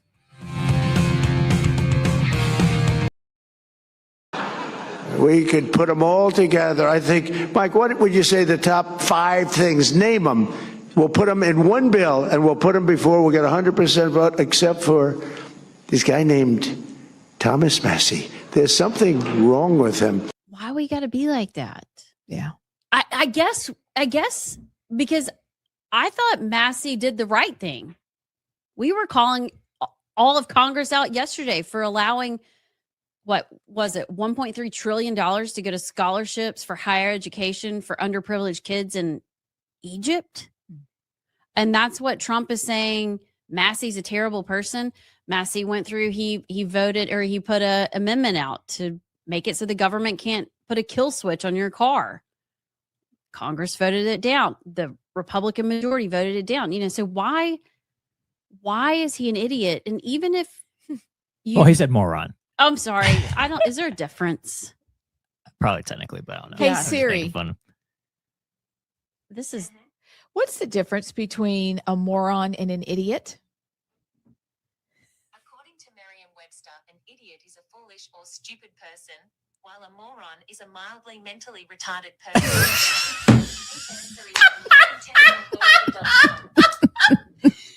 Wait, Siri said it. Okay. Siri said retarded? Yes, mildly retarded. Is that because she's British? Yeah, probably. Mildly retarded. She sounded so nice when she was saying Existing housing, people that own their homes, we're going to keep them wealthy. We're going to keep those prices up. We're not going to destroy the value of their homes so that somebody that didn't work very hard can buy a home. The whole messaging of the younger generation doesn't work hard enough to even own a home. First of all, it's awful optics, and that's a great way to lose Gen Z. So it's not great messaging, but then second off, it's just wrong. I think the narrative that my generation doesn't work hard enough to own a home, and that's why they're struggling to own homes, is just not true. I think the enemy making the older generation the enemy is also wrong. Just like it's wrong to make the younger generation the enemy. Nobody's the enemy. Money's money. And we had better get in control of it if we want to get out of this at all. He pitted two groups against each other. That's wrong. That's not what we're for. We are for working on things we can work on so that everybody benefits. That's conservatism. And he didn't say that well. I think instead of saying, I want all the boomers to get rich off their homes, I think he was saying, I don't want the boomers to lose their fannies when we drive housing prices down. Like, it's not that he thinks they're going to get rich off the backs of kids, even though that's what he kind of said. I'm assuming he's like, well, if we drive housing prices down, then all these people that have worked so hard and then have finally gotten there. I think what he's trying to say is, I want them to at least be able to keep the value of their home or make money. I just don't want them to lose money. And that's a reasonable thing to say. Could we talk about the prevalence of anti-Semitism? Yes, we can. And anti-Semitism is a real problem. It's been on the left for a really long time. There's a strain of anti-Semitism starting to emerge on the right that I think we should pay attention to. But I would say at the same time, that term anti-Semitism has become just about as useless as the term racism. We know that there are lots of people get accused of racism who are not racist. You know, there are lots of things that people will put that racist label on that are not racism at all. And the same kind of thing can happen with anti-Semitism. If you say what I said a few minutes ago, which is that Jews have to believe in Jesus to be saved, there are people who will say that's anti-Semitic. You say that Jews have to trust in Jesus to find salvation. Some people will say that's anti-Semitic. So we have to be very discerning here about what's actually being talked about. I would say that the flip side of that is if you say Jews can't be saved, for example, like Jews just can't be saved for whatever reason, that the branches on the tree of the covenant that were broken out can't be grafted back in, that would truly be anti-Semitic. If you say that Jews are uniquely malevolent and you use them as a scapegoat and blame them for all the problems, say, of Western society, or you think that, Jews absolutely run the world and control everything. I mean, there are some of these, there are people who will say things like that. That could verge over into a kind of anti-Semitism. If you refuse to acknowledge the good contributions that Jews have made, that could be a form of anti-Semitism. But a lot of things that get labeled anti-Semitism are not anti-Semitism. Criticizing the nation of Israel is not anti-Semitic. Questioning our nation's foreign policy towards Israel is not anti-Semitic. In the Bible, there's a long history of criticizing the Jewish people. Just read the prophets. Look at Jesus, look at Paul, and these are Jews who are criticizing other Jews for their unfaithfulness to God. They're not anti-Semitic. It's not an issue of race. It's an issue of covenant faithfulness. It's an issue of obedience to God. My opponent, Nehemiah John Wall, admitted he tried to vote using a homemade fake ID. We could not be more different. I, like President Trump, support. Welcome back to Rightside Radio. I'm Amy Beth with Allison and JP. And JP, I know we have some comments and thoughts on Dan Bongino. And since you are somebody who actually listens a lot to Dan Bongino, why don't you read our text and comment? We just got some comments about our Dan Bongino discussion. One in particular says, how about you actually watch the podcast? Dan carries on like that a lot, not unlike Trump when someone insults him. Did JP actually watch the podcast? I don't like how much Dan cusses on his podcast, but that is typical of a lot of New Yorkers. And the podcast is not the radio show. I don't think Dan intended to take the job forever, but that's just my opinion. So I'll just say, like, I know how Dan Bongino is because I listened to him every day up until he left for his FBI job. So trust me, it's not the fact that Dan Bongino swears. I promise you that. The point was that his demeanor and his way of going about coming back to his show, in my opinion, has been completely embarrassing and ridiculous. And it's just, the whole point of it was he's coming back on the offensive on people that were criticizing him when he was in the position of power and making the whole thing about Dan Bongino rather than, hey, I'm coming back to help us win the midterms. Great. Hey, I'm coming back because I missed y'all so much. Great. Hey, I didn't want to live in DC anymore. Great. No, it was all of y'all were saying mean things about me. So now I'm going to attack you relentlessly. And it just shows, again, like I said, his reasoning, obviously, for taking the position in the first place was about Dan Bongino and not about serving the American people. So that was the point of what I was saying. It's not because he swears. It's not because, whatever. It was the demeanor, and he's embarrassing himself. And no, I did not watch the podcast from beginning to end. However, I did see his monologue going after everybody about attacking him, which was that's the part I'm talking about. So, and also the anti-Semitism comments for daring to question Epstein. Like, that's ridiculous. Yeah, he also claimed that it was all the accounts that are talking about Epstein's connection to Israel are botted, and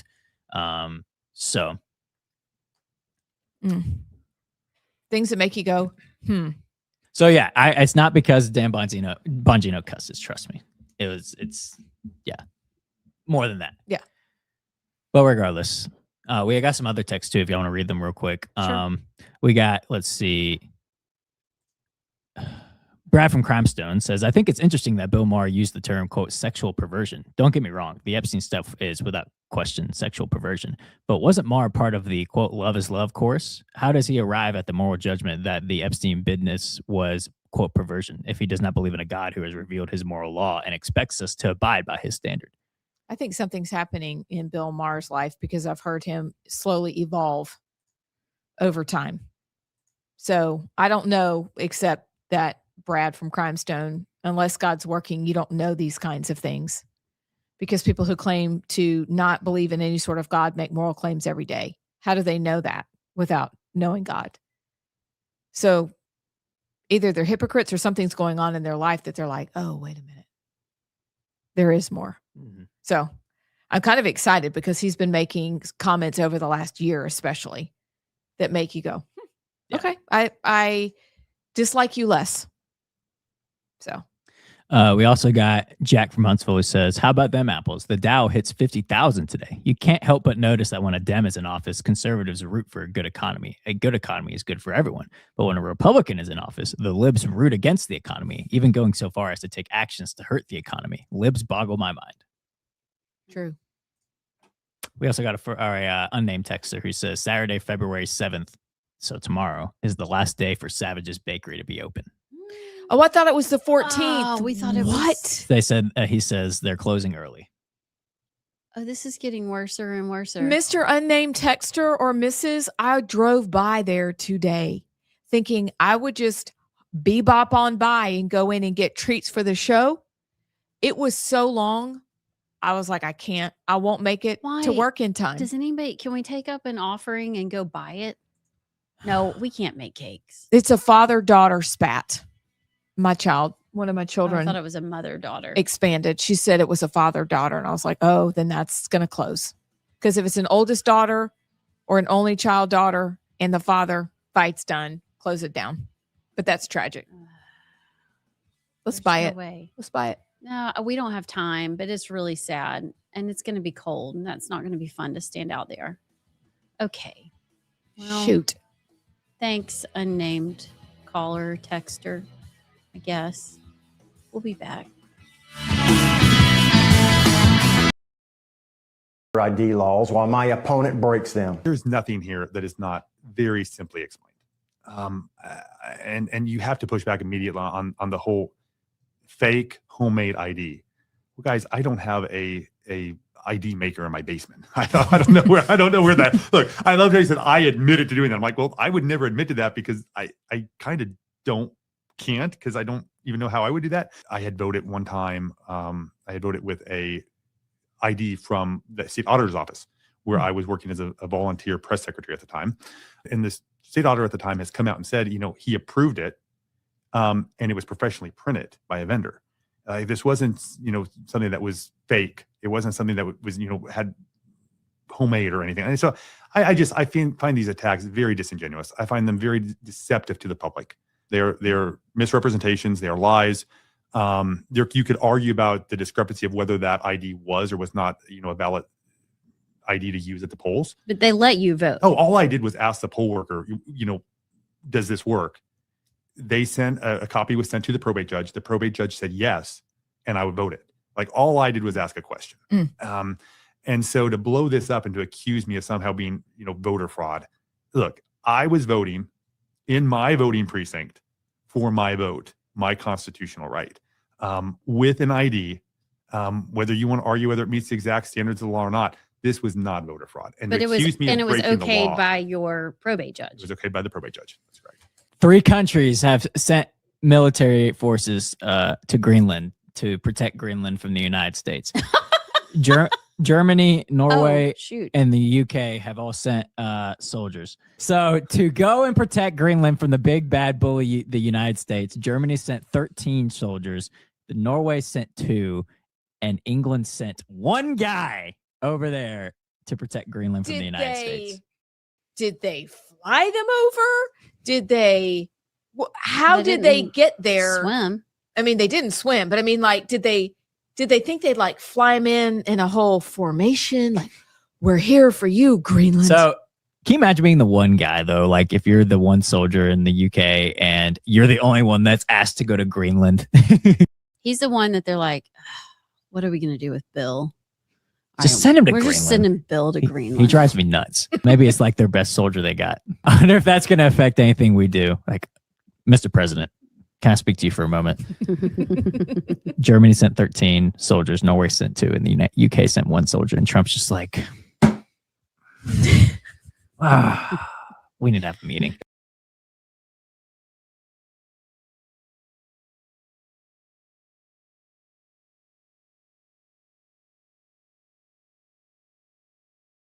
How Paul Breyer and his team at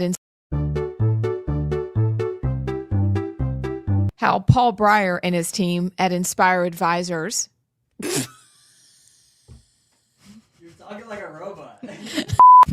Domo arigato, Mr. Roboto. You've heard us talk about Inspire Advisors. How Paul Breyer and his team of investment advisors. Allison! Sorry. Okay, sorry. Hey, y'all. You've heard us talk about investment. JP, turn around. Okay. Go in the other room. Anything else to do but look at JP? All right, don't look at JP. Oh. Look at the camera. Okay. This is our big break. This commercial is our big break. It's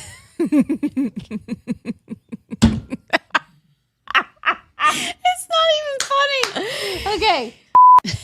Hey, y'all. You've heard us talk about our friends. Howdy, y'all. Hey, you've heard us talk about Gang, Inspire Advisors.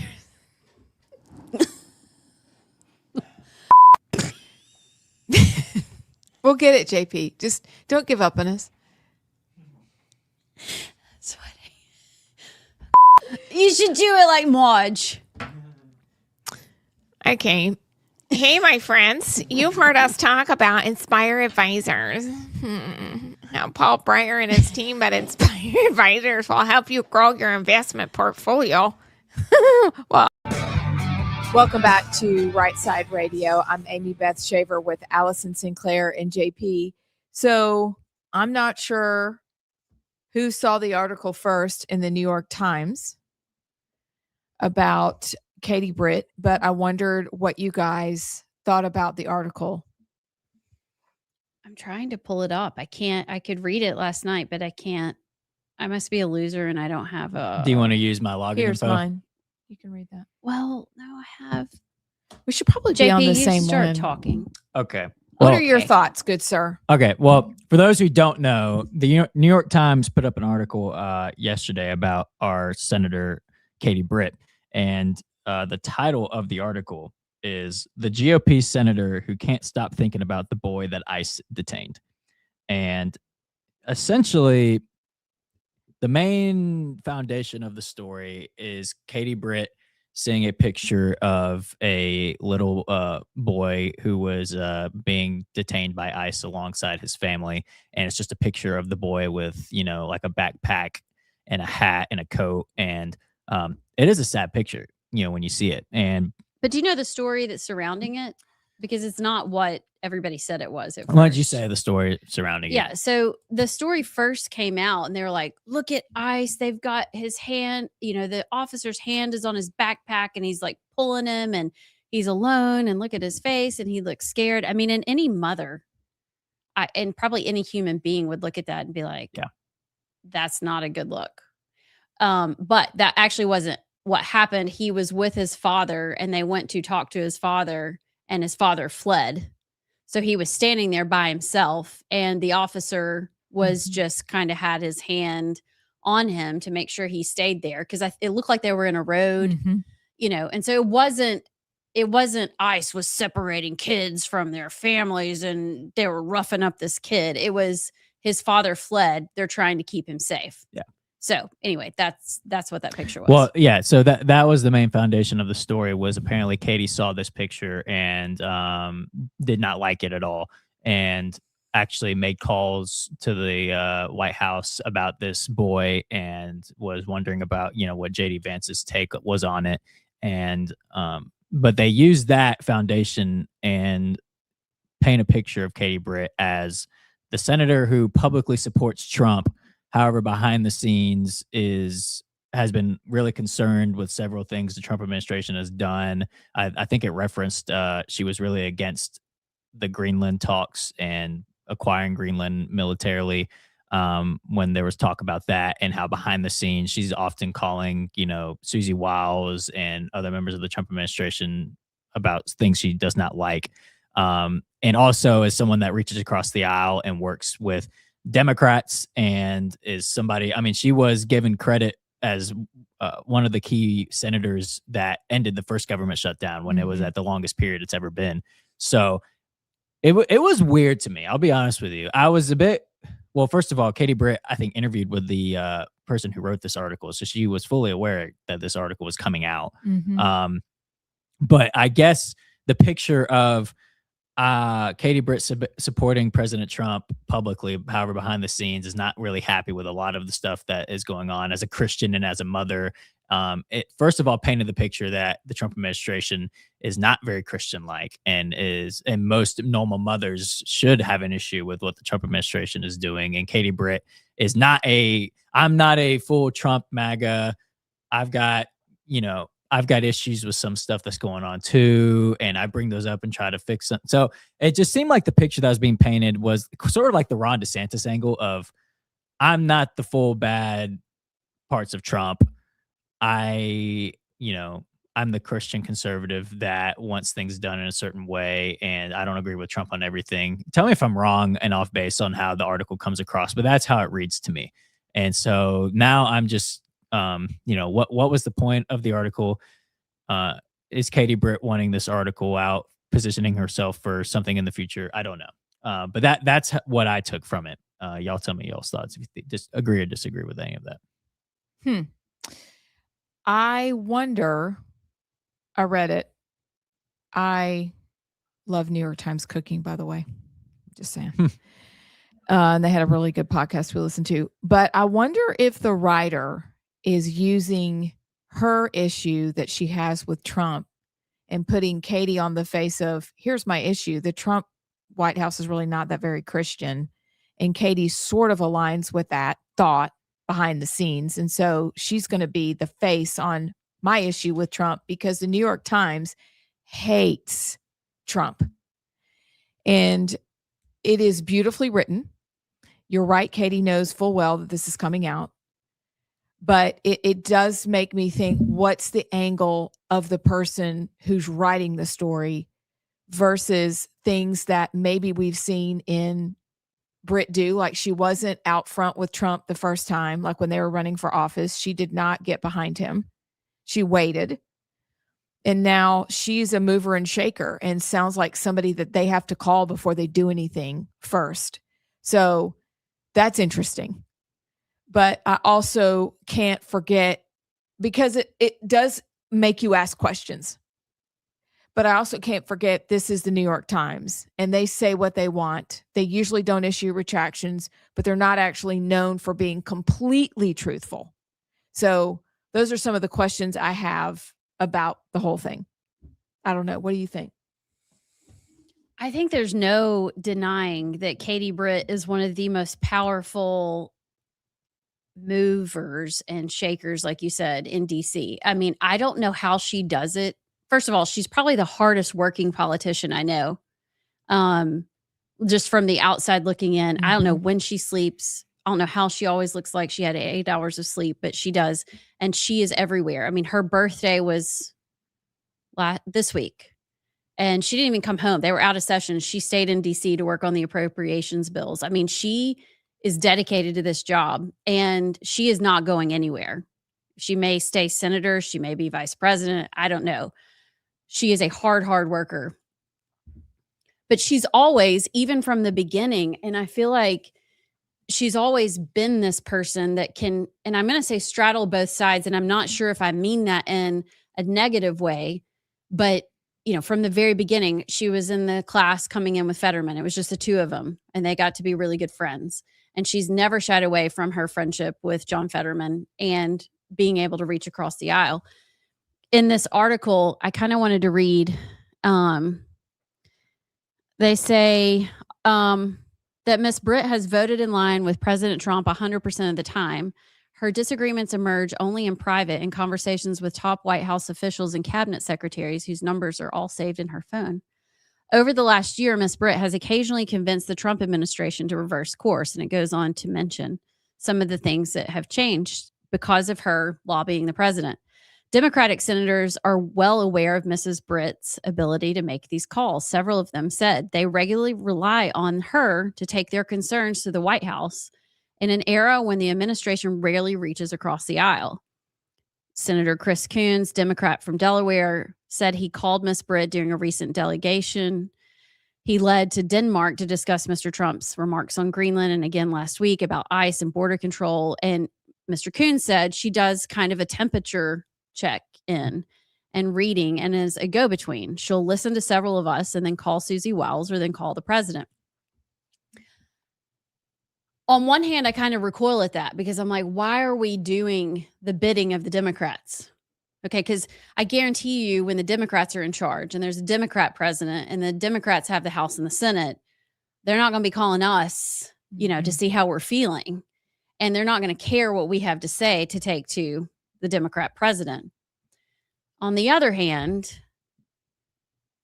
it's the reality of any governing body that you don't compromise on non-negotiables at all.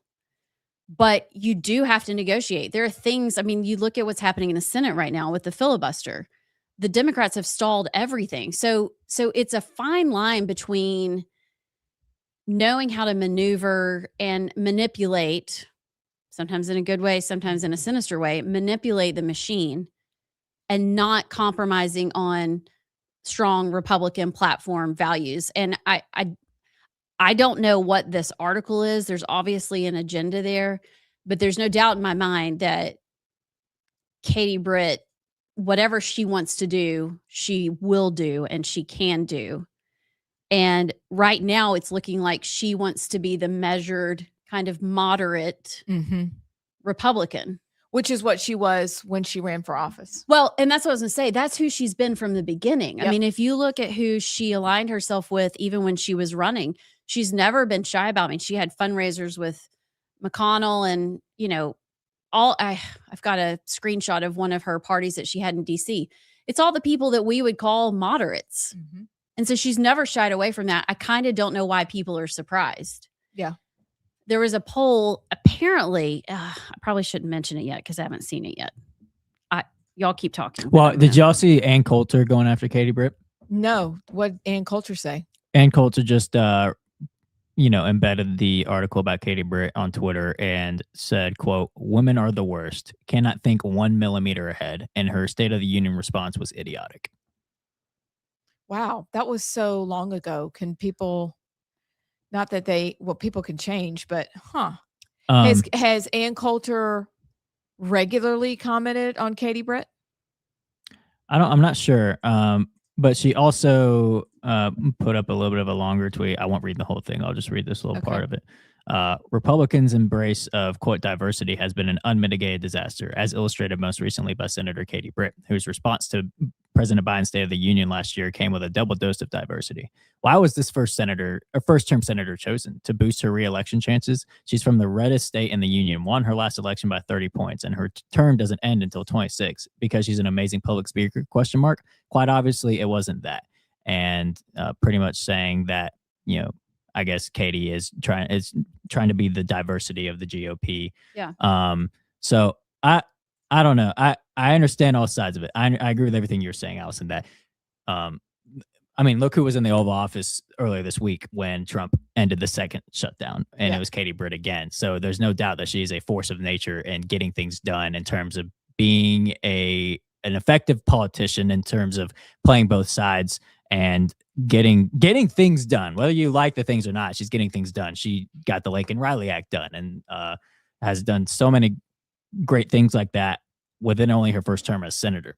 It's just I think the aspect of it people are most concerned about, like Ann Coulter, is are you because they talk about the Susie Wileses and the others that are really like the optics of the ICE situations aren't great and we need to have a softer touch.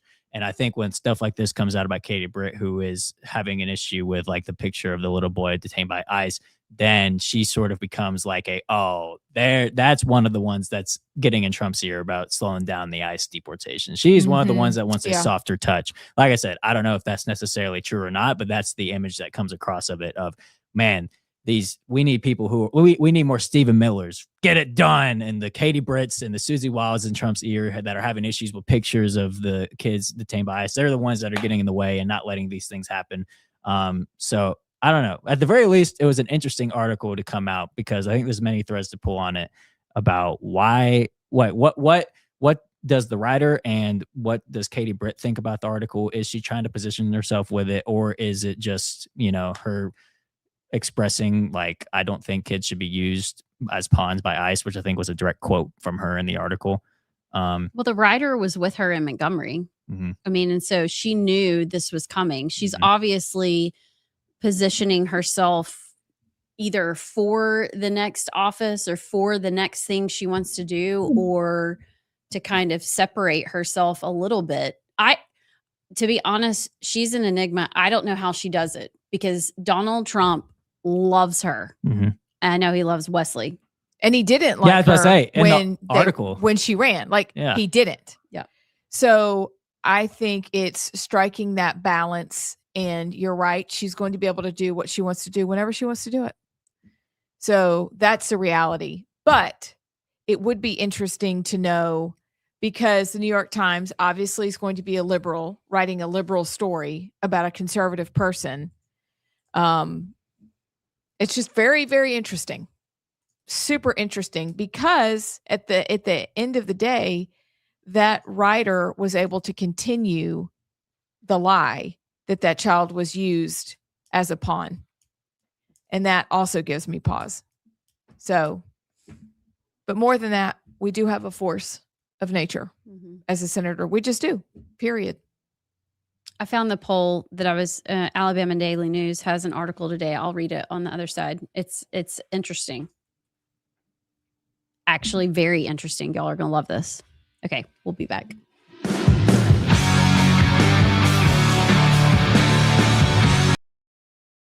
Screening out companies that don't match your Christian values.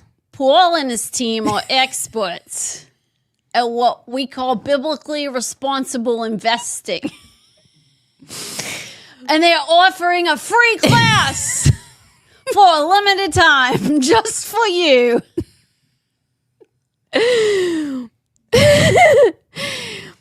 You're up. Check out the class and register for free at www.moneypatternwealth.com. It's godly. It's conservative. It's financial freedom. Again, you go to Inspire Advisors at www.moneywealthpattern.com and check them out and tell them Rightside sent ya. What is that?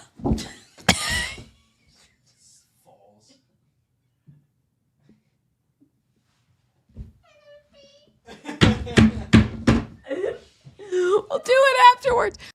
There are those in the immigrants' rights community who have argued passionately that we should simply provide those who are illegally with legal status, or at least ignore the laws on the books and put an end to deportation until we have better laws.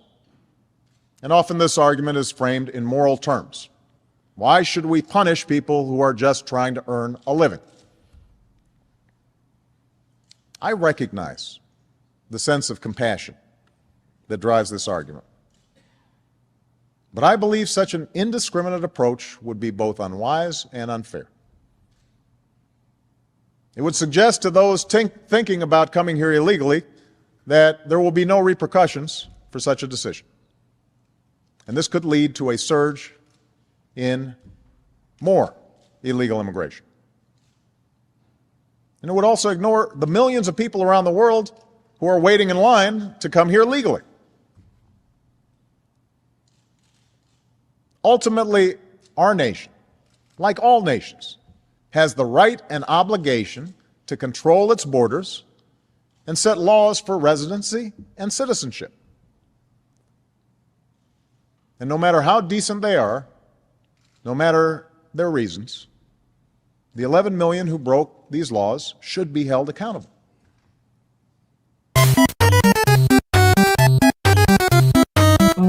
What is the bigger threat to America right now, American values, American life? Islamophobia or jihad?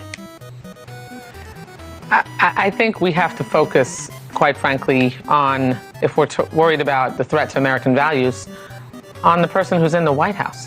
What an idiot! Sometimes people come up to me and whisper, does it matter if we don't believe in the virgin birth? No, it doesn't matter in the UCC for sure. There are some Christians to whom it really matters. But in the UCC, we feel like the most important thing about Jesus is paying attention to how he lived his life. And the details around his birth are things that we can find meaning in, but the meaning might be symbolic. What?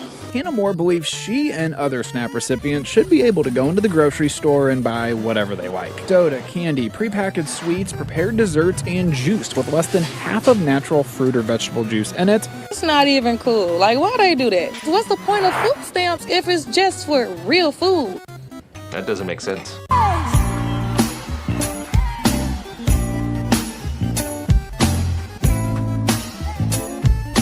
Dashing through the snow in a one-horse open sleigh.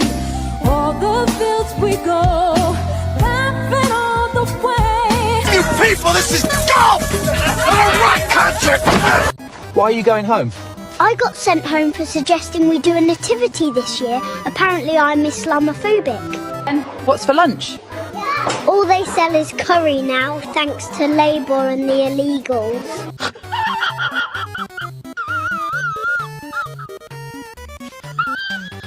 We all know the story, right? 1955, Montgomery, Alabama. Rosa Parks, she's this tired seamstress. She refuses to give up her seat to this white guy. Rosa Parks was a calculating revolutionary whose actions were part of this broader left-wing conspiracy, but the myth that we're all taught is designed to hide this and the radicalism that created it so that we're taught, some feel-good narrative when we're in kindergarten. You look at MLK and Stanley Levison, who was the CFO of the Communist Party of America, who used Martin Luther King. I mean, he wrote part of the I Have a Dream speech, and he kind of saw MLK as a tool or puppet. Why is there a communist tie tie-in into all of it. It's just strange to me. It's almost like just like today, like there needed to be. Welcome back to Rightside Radio, where it's just obvious that that's what I can do to make it stay still. But with all the moving around we do, Here you go. she go. just got all wonky. All right. So, one thing, a poll. Two things, text. Poll. Real quickly, there's a story in Alabama Daily News called Poll. Despite opponents' Trump endorsements, Marshall Allen still lead races. I won't go into that, but at the bottom of the article, it says the Brit factor. And here's what they found out in this poll. Okay, listen and put your brain cap on. A Trump endorsement makes the GOP voters polled 15 to 16% less likely to support a candidate. Wow. The Alabama poll information said only 11% said the same about Britt. So Katie Britt's endorsement in the state of Alabama has more weight than Donald Trump's. That's a statement. Watch out, world. Yeah. That's interesting. I wonder if she's going to make any endorsements on elections coming up. It says Britt performs significantly better with moderates and women, segments where Trump's endorsements underperform. And 39% said Trump's endorsement makes no difference, and a Britt endorsement would move 25% toward more likely to vote for them. So, look, I've seen her in action. There was one time when I was up in DC, and remember that story where I tell y'all we're in the Senate? Yes. And like John Tester came in. He's a huge man. Anyway, she came in and she sat down at a table for about 3 minutes, and I'm pretty sure they signed a document for world peace. She sat down with 3 other people, and I mean, she ran that table, got what she wanted, and they all walked out. I was like, I want to be just like that when I grow up. I mean, it was impressive. So she can do it. She can do what she wants. I do what I want. And she wears sneakers with her dress while we're wearing her, which I think is pretty cool. She does. Purple dress. We got some text. Joe from Huntsville says, Senator Britt was worried about a child. No, come on. Who shouldn't be impacted by a little child staying there alone? It isn't really unexpected. New York Times took this angle, though. If she was impacted by that picture, then that should worry us all. Interesting. That's an interesting angle. Yeah. Let's see. Kim from Athens says, it took massive online pressure for Katie to support the SAVE Act, and she has been exposed to have questionable stock trades based on committee assignments. True. Let's see. What's another one here? All right. Charles the First, it's on the text line. Hey, Charles. Says it's Brit's BCA crossover influence. He's right. Yeah. And Pudgy Paragon, is that one of y'all's listeners too? No, but what a fun name. Okay, well, Pudgy. Well, he is now. Well, I mean, I didn't know if he was one of y'all's old time It's a she. listener. Pudgy Paragon says, Katie Britt is a Southern woman. She knows how to strike the balance of getting mad and standing firm on issues that are important to her, while at the same time delivering a fresh homemade pie with a giggle and a smile when she wants to get her way. Bless her heart. Pudgy Paragon. Wise words. It's true. Yeah. I really think Katie Britt could make dinner, bake a pie, pass the SAVE Act, and what else would be impressive? All within an hour. The woman's impressive. All right. Well, when we come back, JP on sports. JP on JP sports. on sports. Okay. We love JP. We'll be back. Y'all have heard us talk about Inspire Advisors, how Paul Breyer and his team at Inspire Advisors will help you grow your investment portfolio while also screening out companies that don't stand for conservative Christian principles. Paul and his team are experts on what they call biblically responsible investing. And for a limited time, they're hosting a free class that you can register for.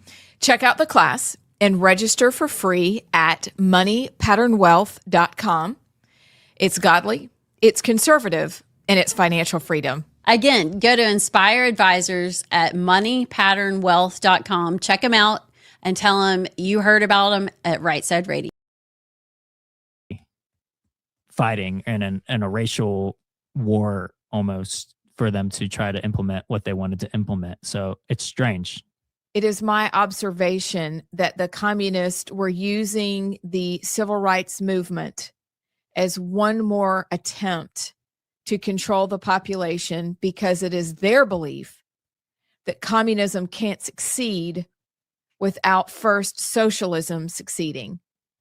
And so I think that their point was revolution. What's different about Minneapolis versus the civil rights movement is that the civil rights movement needed to happen.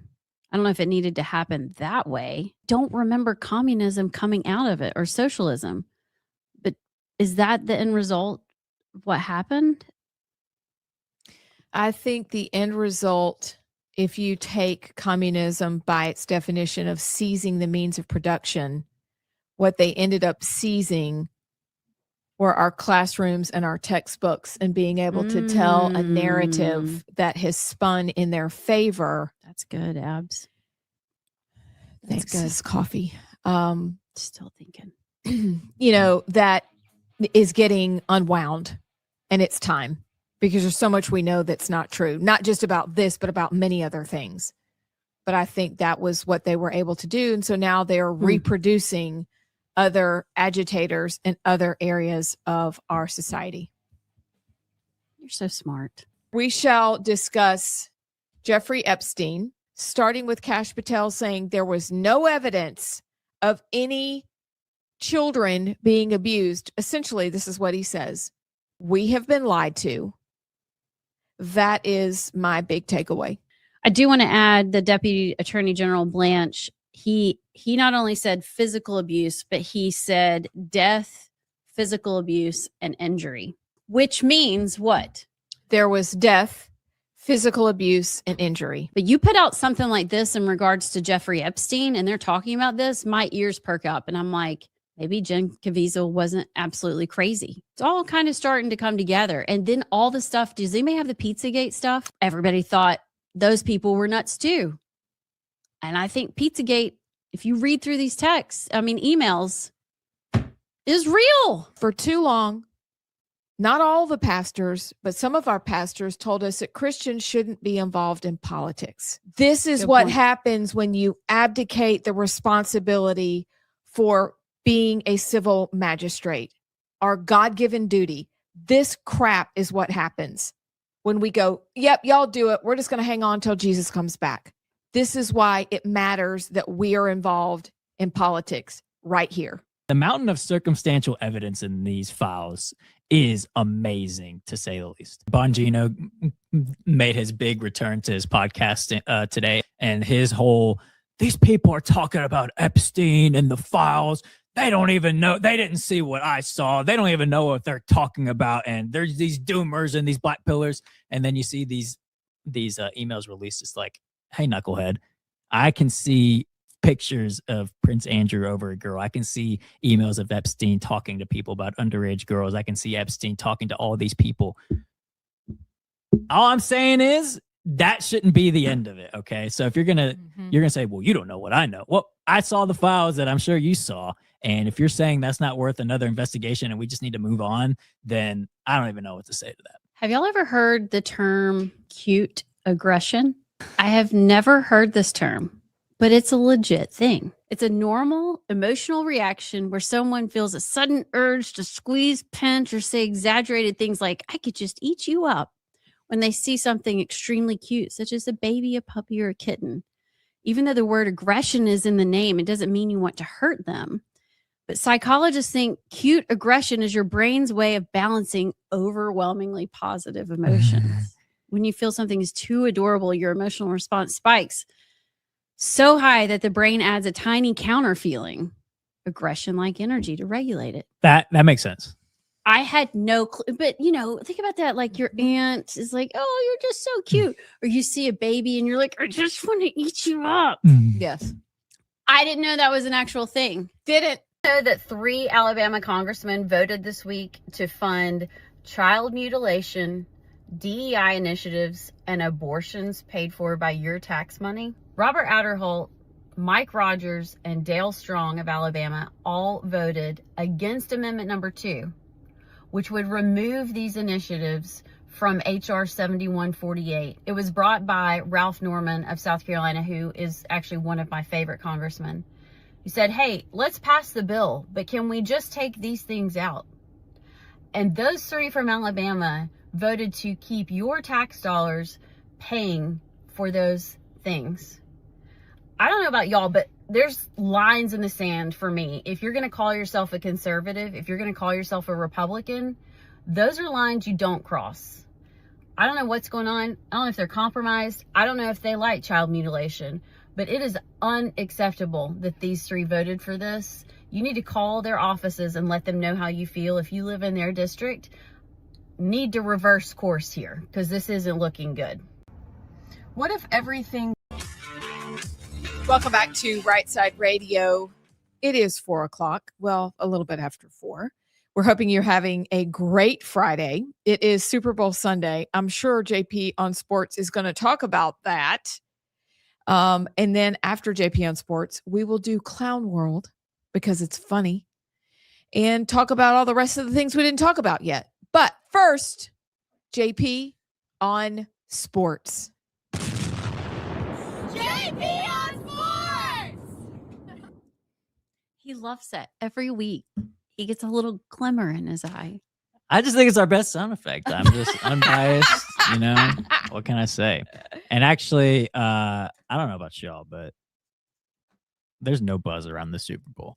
So the main story of JP on Sports will be that Charles Bediako had his court injunction hearing today with the NCAA in Tuscaloosa.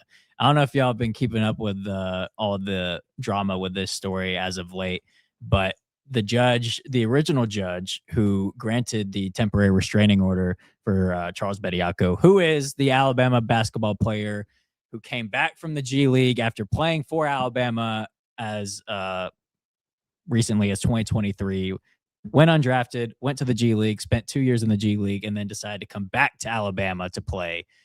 This goes along with other players in college basketball who were overseas pro players and then came to play college basketball, players who actually were drafted, didn't play in the G League and came back to college basketball. But Charles Bediako is the only one that has played G League time for several years and then came back to college basketball. So originally when he came back, the NCAA filed suit and said that he should not be playing, to then which Charles was granted a temporary restraining order by a judge. But said judge had to recuse himself from the case because he is an Alabama donor. He has given up to $200 or almost $300,000 to the University of Alabama in single donations alone. So he recused himself. The case then went to the judge, who is also an Alabama graduate. What's funny is the guy who donated to Alabama is the only judge in Tuscaloosa who didn't graduate from the University of Alabama. So wow, it's interesting. But the judge who is ruling over this case now is also the judge who is ruling over the Darius Miles case. If y'all remember, the Bama basketball player who shot and killed, or was a part of the murder of the lady tragically 2 or 3 years ago. But with this court case today, or the injunction hearing today, Greg Sankey, who is the SEC commissioner, yesterday actually publicly stated that he wants the court to deem Charles Bediako ineligible. He said, quote, "I respectfully ask the court to uphold the NCAA eligibility rules challenged in this case, which are essential to the integrity of college sports, to the educational mission they serve, and to the opportunities they provide for current and future student athletes." Nate Oates was asked about this earlier today. He said, quote, "I was made aware of that last night. We're really disappointed with all of the eligibility issues and inconsistencies in the entire system," Oates lamented. "I'm really disappointed that Charles seems to be the one where all the focus is because there's plenty of others who have been made eligible." So the timing of this is crazy too, because y'all know what tomorrow is? What's tomorrow? Don't say it's the Iron Bowl. The IBOB. It's the Iron Bowl of basketball tomorrow in Auburn. So the injunction hearing was earlier today. They have made their case and they've left, and the judge said that a ruling could come soon. Will the ruling come today before the game tomorrow and Charles be deemed ineligible? That would be some crazy iBob drama for you. But the other piece of this is I love it. the other piece of this is if Charles is deemed ineligible, that means that the 2 wins that Alabama has with Charles playing will be null and void and forfeited. So that would be Alabama has gone, I think, 2-2 since Charles came back. So then that'd be 4 total losses, 2 extra losses added to the record. So I don't know. This is a crazy case. This is going to be a turning point case for the entire NCAA because whatever they rule in this case sets a precedent for all of the other eligibility questions. And like I said, this one is different than the others. The main argument for Charles being able to play is that, look, you've got overseas players who play pro and they're allowed to come and play college basketball, but American players don't have that same privilege and they can't go pro and come back. The main difference in this, though, is that Charles actually went pro, played actual minutes, made money, and then came back. I think that's where the main issue is. But like I said, this is going to shape college sports moving forward. And my unbiased take is that I hope that this case provides some stability instead of it just being the wild, wild west and temporary restraining order here, temporary restraining order there, and then you can just go and play on your 8th year of eligibility, or you can go pro and come back. However, though, if others are being allowed to do it, and the Alabama player is the one that's deemed not allowed to do it and has to forfeit, then that'd be a bummer. But I don't know. What are y'all's thoughts on this? Do you think he should be allowed to continue to play, or do you think he should be ruled ineligible?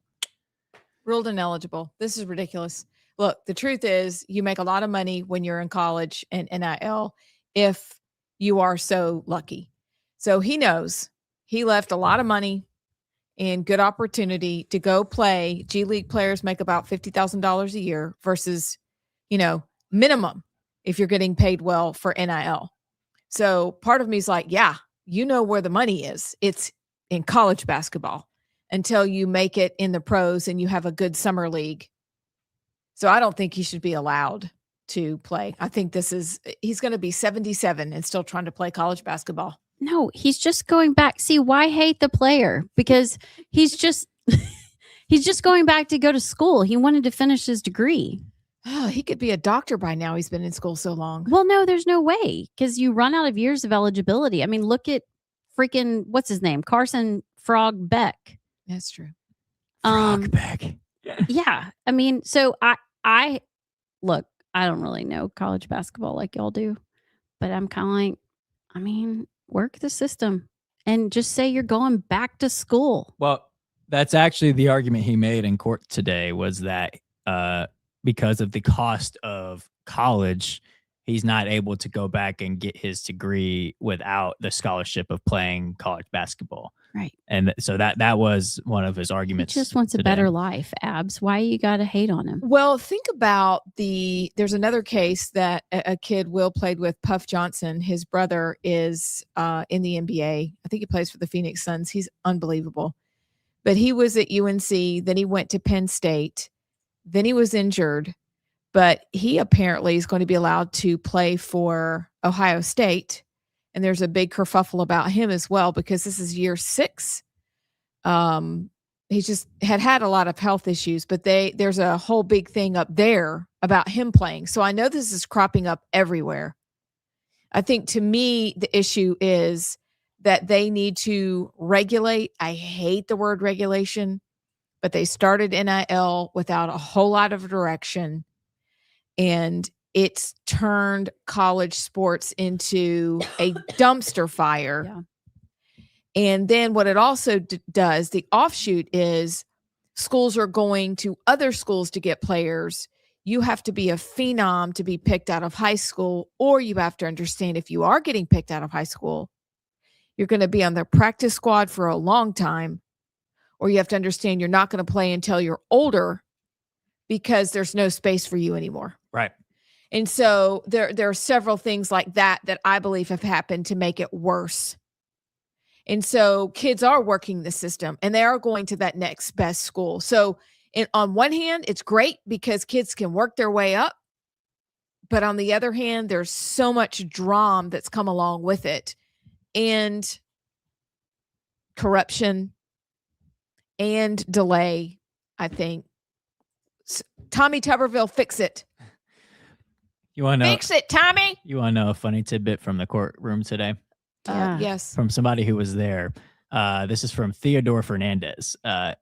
He tweeted, lengthy debate about interstate commerce in the courtroom. NCAA argued that Bediako is playing games out of the state of Alabama. Therefore, Alabama's antitrust laws cannot apply.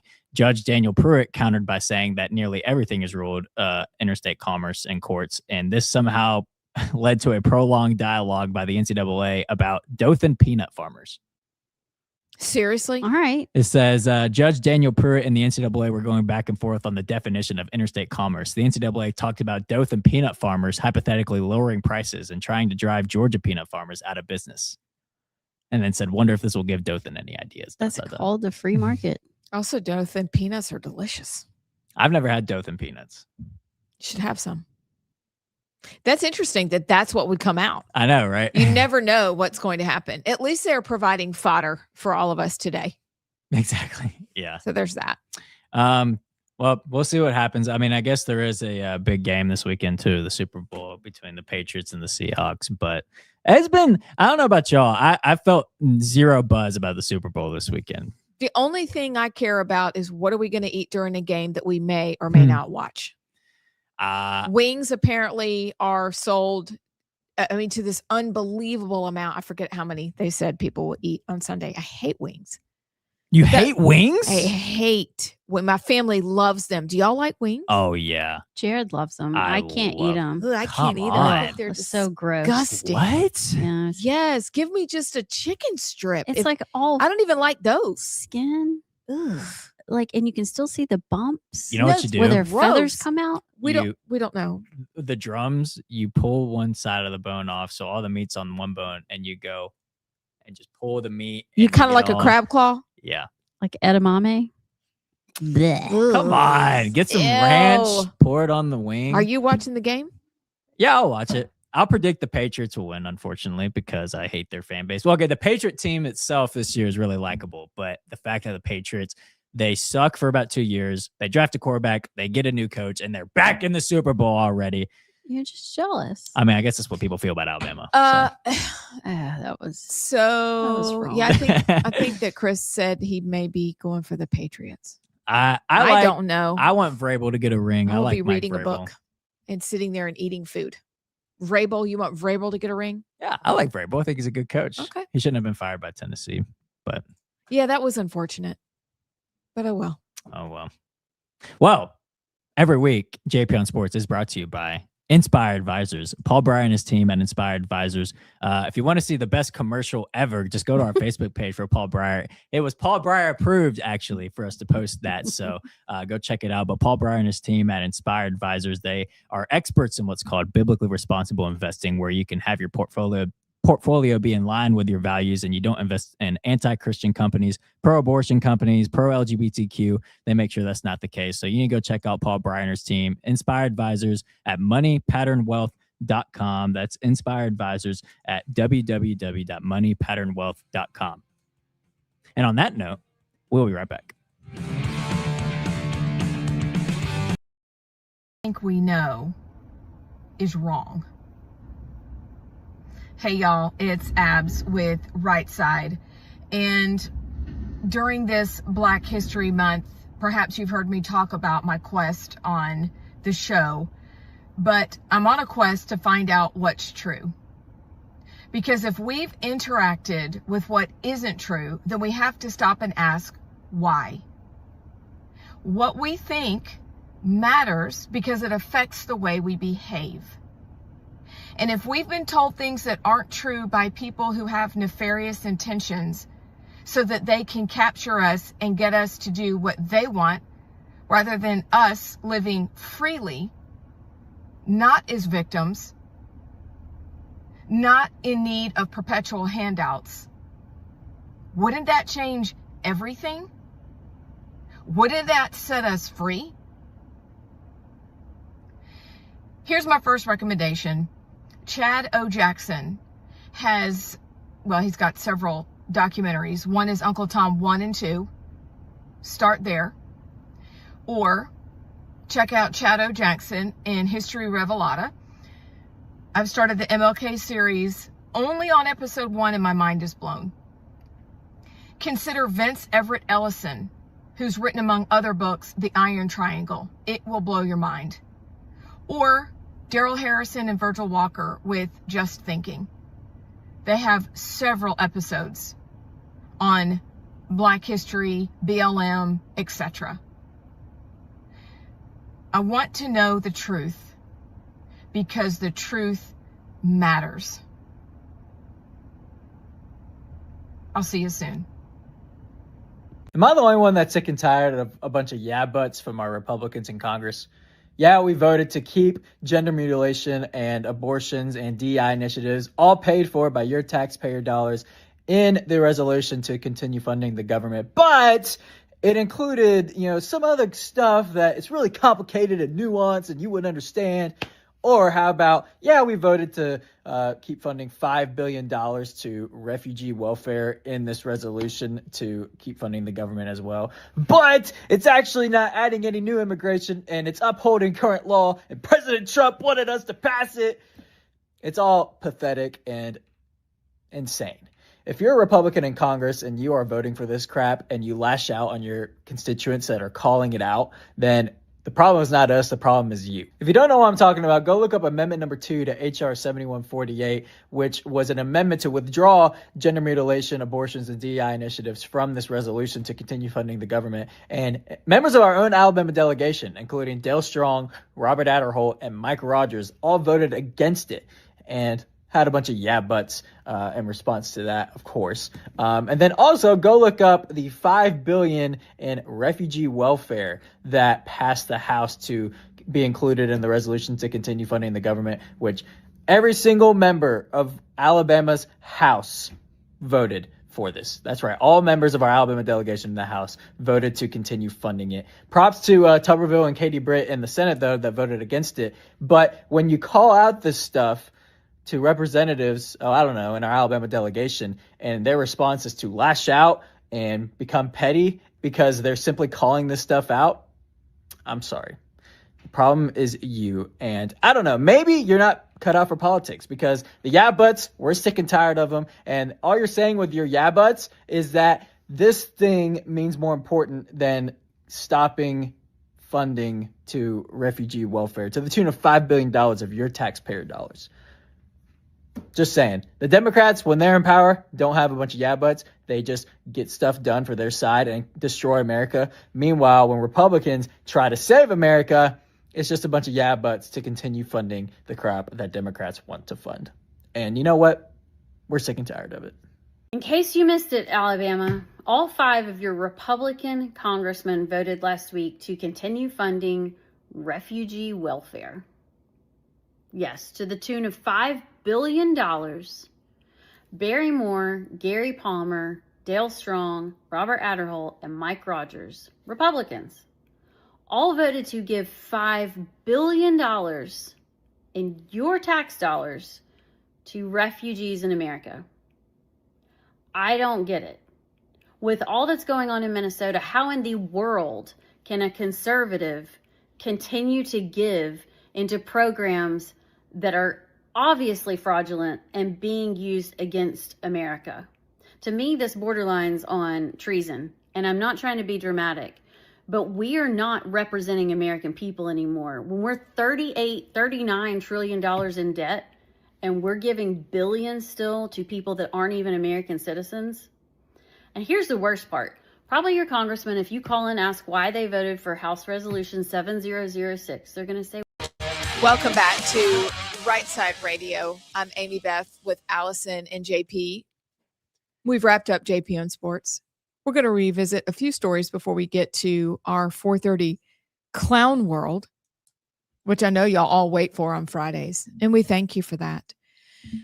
What's the update, you guys, on Savannah Guthrie's mom? I know there were some, would we call them ransom? There's Bitcoin. What is going on with this story? Because it seems to get weirder and weirder. What do you know? I don't really know much. Apparently, Perez Hilton. Y'all Yes, remember Steve him Perez. from like 1990? You remember him, JP? I know who he is. I mean, he's a little crazy, but he has been on the scene and in the know for 40, 50 years now. He's reporting that there is a suspect that they have maybe identified, but Ashley Banfield has the exclusive, and she hasn't released the name yet. So we're just waiting.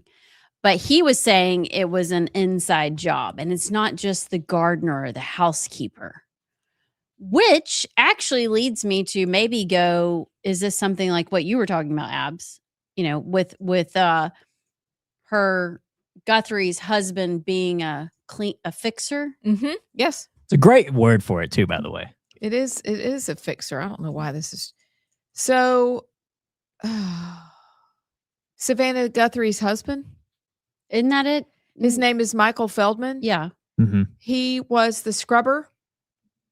He was the guy who Scrubber. got things harmful to the Clintons from the press, off the internet, and out of the public eye. That's got to be a hard job. Oh, goodness. He founded a PR consulting firm with Joe Lockhart. Joe Lockhart was Bill Clinton's White House press secretary. This is just, I'm not even going to go down the rabbit hole. That's just what he did. But why her? You know, why? Yes. To me, I mean, well, I guess, all right, let's think through this. You go after her to hurt Savannah or one of the siblings. But if it has to go back to Michael Feldman, wouldn't you go after his mother? Yes. Well, she might be dead. Yeah, it's true. It just seems like an odd situation. Yeah. They think she's still alive. They want non-AI proof of life. I don't know, in the age of AI, how do you do that? But it seems that the husband, Savannah's husband, did have a very powerful job. And maybe he made people really mad. Yeah. And so you're right. It could be we'll just get back at him through his mother-in-law. It's just an extremely odd story. What was the part of it too? I think we discussed, and this may have been off air yesterday. Did Savannah Guthrie's mom make a pro-ICE post or something recently before that? I read that she had. I'll go look Really, and see. people are getting abducted for making. I hope that's nothing. That wouldn't surprise me. But I mean, wouldn't you expect her to be? No, you wouldn't. No, you You'd expect her to be the opposite, right? But so we're kidnapping people for ransom because. Yeah, I don't know. Well, we should all be really careful. Yeah. That door's locked downstairs, by the way, right? Yeah, it's locked. It is. So is my car, which is a problem. Yeah, this is. I got my walking pad. I got to get it out of my yeah. car. JP, are you going to take a video and you can play it during the breaks? Yeah. Oh, I've got that video of you stomping around too. Maybe I should add that in the break video for people to watch. I didn't know I was ADHD until your dad told me I was ADHD. Oh, he didn't and diagnose now it's you. all coming together that I have to bring a treadmill to the studio so that during the break I have something to do. He didn't diagnose you with ADHD. He just suggested. He said that some people that have ADHD score this way and said that it may not even be strong. Yeah, he didn't. I'm pretty sure he's right. I should have diagnosed myself a long time ago. But I do feel kind of like the Gen Zers that are like, wait a second, maybe I do have, I don't know, name it. All of a sudden they see it on TikTok and they're like, I got it. Am I a kid's optimist? Oh, no. Wait, I might be a dog.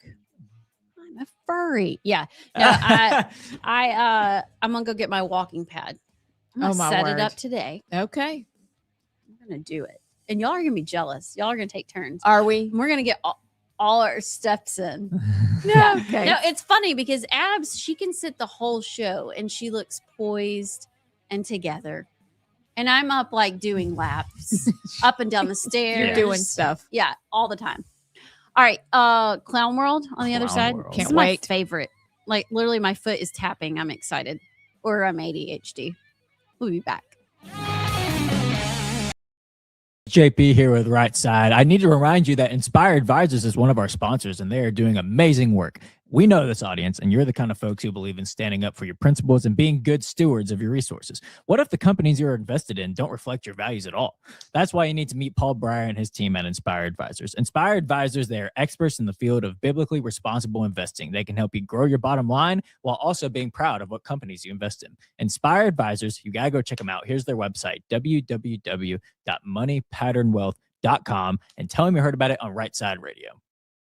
Really good things in there for America. We had to vote for it to continue this program. Well, that's like me coming up to you and right before I punch you in the face saying, you're really pretty and really nice. It doesn't work. Like at some point, we have to stop giving money to the people that hate us, to the things that are going to destroy this country. And why these five, the three of them I get, but Barry Moore and Gary Palmer, I'm so confused. I have no clue why they wouldn't stand up, because 24 Republicans voted against this bill. Why didn't they? It's not like they'd be the only ones. And even if you are the only one, do the right thing. And it is a big deal because one of the most popular podcasters in the world, Sean Ryan, was told to stop talking about this story. Last week, I received a demand letter from lawyers representing Kanakuk Ministries, a Christian summer camp in Missouri. They're threatening to sue me for defamation because of something I said on my podcast with Congressman Ro Khanna, which smacks of arrogance and more abuse. Because there are plenty of people who've come forward to talk about it. I was looking, so these camps, there's a lot of people that have been at these camps, Allison Sinclair, like a lot. 500,000 over the years. Are you talking about in general, like over all these years? Or you mean Kanakuk camps? Kanakuk camps, okay, since 1926 has hosted more than 500,000 campers and 50,000 staffers in Missouri and its many international locations. These stories that we heard about happened in Missouri. It's in Branson, right? And yes, in Branson, Missouri. And it's a sports camp. Like it's a fun evangelical sports themed camp. Is that fair to say? I don't know that. Well, ish. It's just where all the cool kids go. Yeah. Well, Peter Newman, who was one of the camp's directors, years ago pleaded guilty to sexually abusing 6 boys. But since then, the camp has touted itself as a leader in child safety, holding seminars, etc. Except interviews with dozens of victims and former camp employees reported that they didn't seek justice for the victims. They prioritize ministering to those accused of wrongdoing. Hey, Lindsay, why don't you just admit that you're gay and then people won't blackmail you anymore?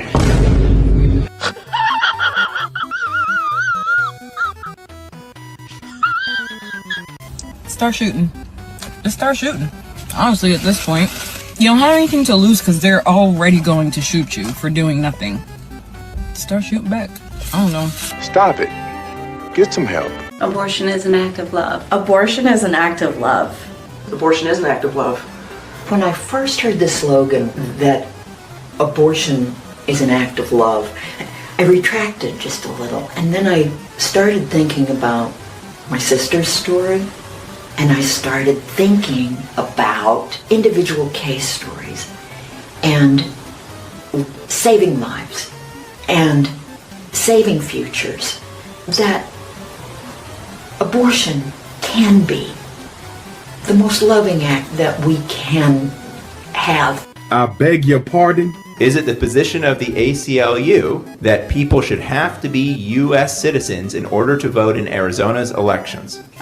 It is the ACLU's position that voting should be fair and accessible and to everyone who is eligible. That would be a U.S. citizen, yeah.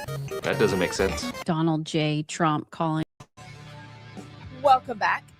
I'm Amy Beth with Allison and JP, and it is finally time for that Friday tradition called Clown World. 1 sec, let me pull it up. There we go. All right. No one is illegal on stolen land.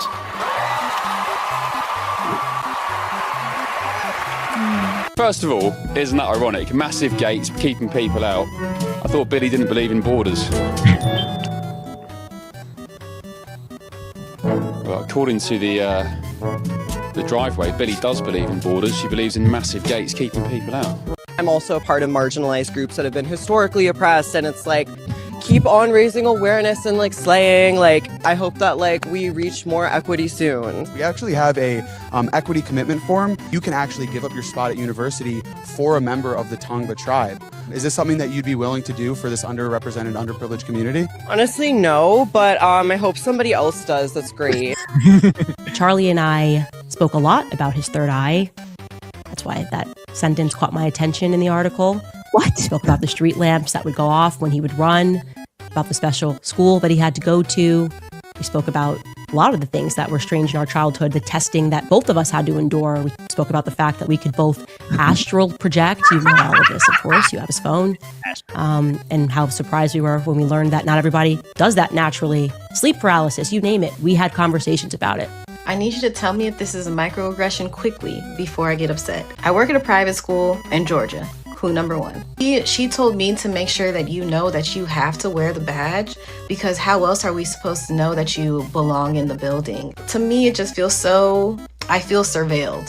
I feel like I'm being watched, and I just wonder if they're treating other people this way, and I feel like I know the answer. It just gave me an icky feeling. Bless her heart. Everybody who has jobs, probably if she's in a school, people do bad things at schools, and they like to have teachers wear badges. So the full so people know. Yeah, that you're supposed to be there. Yeah. The full clip was way too long of that one to put in, but pretty much she's not a full-time teacher at the school. She's like a once or twice a week sub teacher or something. So even worse. Yeah. And she showed up there and was apparently got lost in the school, and she bumped into somebody that helped her find her way. And then next week, that same person, bumped into her again at the school and said that security was looking for her to talk to her, and that security saw you on the cameras and were really concerned, and that just moving forward, make sure you have your badge visible on you when you're walking around the school, so that when cameras see you, they can see you're supposed to be there. That was apparently racist, and she's being surveilled for having to wear her badge to be in school, because obviously since she's a Black female, they automatically assume that she's not supposed to be there. Yeah. That's just silly. And she said, Georgia. That's clue number one. Yeah, in Georgia, clue number 1. Yeah. We've lost our minds. Lost our minds. What do y'all think about Candace Owens and her astral projection? What is the third astral projection? Does that have to do with stars or your third eye? So astral projection is the intentional or spontaneous out-of-body experience where consciousness in a subtle or astral body detaches from the physical body to travel to other realms or locations. Is she AI at this point? Where are they going? Other realms. I don't know. Like to Mars? Other dimensions. But what does that mean exactly? Like you're going to the Twilight Zone through the little... It's often described vortex? as more vivid than a dream, offering a sense of freedom, curiosity, and the ability to travel instantly. Common indicators include intense vibrations, often felt just before separation, buzzing sounds, a feeling of floating, or seeing oneself from a third-person perspective. That sounds demonic. That sounds like you're on drugs. Have y'all heard about the third eye? No, I've heard about it, but heard about it. What do you do with it? Some people believe that everybody has a third eye, and it's like a gland in your brain, and that once it's activated, that's kind of how you can astral project. By the way, I don't believe in any of this. I'm just telling you. You can astral project out from your third eye, and it's sort of like how people say like they have a breakthrough and an awakening, often opening and discovering your third eye. I assume people like Candace Owens believes is a thing. But she also is claiming that Charlie Kirk and her talked about their third eye and astral projection, and that Charlie was a time traveler, that whenever he ran past the light poles at night when he was on the jog, they would all turn off as he ran by. It's just insane.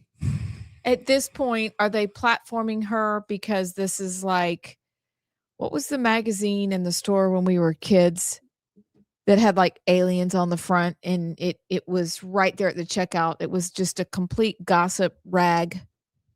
You know what I'm talking about? Remember? Like, I mean, the Inquirer? She is basically the revamped version of the Inquirer, but podcast form. Yeah. She needs help. She does. I feel bad. And it's fun to be able to say things when somebody's dead, then they can't tell you this didn't happen, sweetheart. Genuine question. How do you think Charlie would react if he was actually still alive? Horrified. I can tell you right there, because she's gone after his wife. Yep. Horrified. You would think that after that embarrassment of Candace not showing up to a live stream with TPUSA, that it'd be over with. But oh, you're right. I forgot about that. And she's still calling out Erica, isn't she? Yes. Like, I don't think she's really let up. no, she hasn't let up on TPUSA either. Last week she did something I saw. She needs help. Help her. Astral projection. That's like, you know how everybody goes to like Brazil? I say everybody. I think Aaron Rodgers did it. Oh yeah, did the ayahuasca? Yes. What? Yeah, that to me seems like that's what you do. Yeah. What's Yeah, an people ayahuasca? like die. Ayahuasca is like a really intense psychedelic. Mushrooms? No, it's like I don't know exactly what it is. It's a but stew. yeah. It's like a witch's brew. Oh, I think I saw a documentary about this. And then you drink it. But yeah, somebody died. But apparently it's intense. It like, I guess is the idea to free you of your depression and it's weird. I do know what you're talking about. But I'm thinking it messes with your third eye and your whole brain. I had to turn it off. I thought it was really weird. Yeah. Made me uncomfortable. Or DMT. Is that what it's called? DMT is another one DMT is organically in your brain, and it's actually what's released when you die. So from a spiritual, biblical perspective, I think that DMT could be the gateway that gets you to heaven after you die. So I don't think it's a good idea to take that and While then you're alive. live after, because it's not good. By the way, the pineal gland or pineal gland in the brain is what that's the third eye. Essentially. But what y'all think of Equity giving up your spot to UCLA? No, not me, but I hope somebody else does. That was darling. Well, they went on to interview a few other like girls on campus, and they said the exact same thing. Go Equity. Well, you know what? We're taking up, we're looking for names of people to give up their spot at, and it was like UCLA. I'm like, nah. I don't think so. I'm not in a position to do that right now. Yeah. They just can't. It's what? That's just a text. It sounds so good until it comes to your front door. And then suddenly we're not on stolen land anymore. We need walls and gates and borders and security guards, cameras and keypads, and it's crazy. Yeah, it's typical communism. I want to take from you, but when you have to take from me, then no, I'm all of a sudden, no, We're I'm a not gonna capitalist. it's just not important. What's the text? Can you read it? Read from Tony. He just said, have any of y'all done shrooms or acid? No. But there is a discussion about psilocybin and microdosing. Yeah. But I'm not prepared to have it. I don't really know. But apparently, actually, RFK Jr. has talked about it. And apparently it's helped a lot of our veterans. Really? Yes. Yeah. Sean Ryan talked about it. Yeah. It's just you microdose. It doesn't take you to like the total psychedelic, weird cow poop mushroom experience. But it's just very finely microdose ground, like people drink it in teas, or they put it in candy bars, like in chocolate, or you can take it in pill form. But it's supposed to help with like PTSD and depression and anxiety and all that. And I think our veterans have really benefited from, again, that's why it's called a microdose. The druggies do the macrodose. But I don't know. Maybe it's something to look into. I think it's probably better than popping a pill for something that is synthetic and made in Breaking Bad lab. Yeah.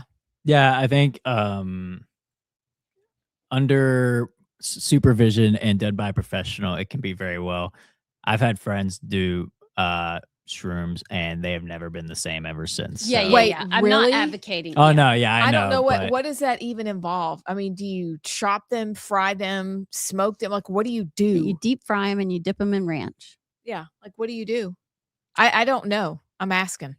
I think they're. I mean, they're cooked. I don't know how they cook them. I think they're baked, maybe. Do But they if you smoke cook them? them, does it not release the good? I don't think so.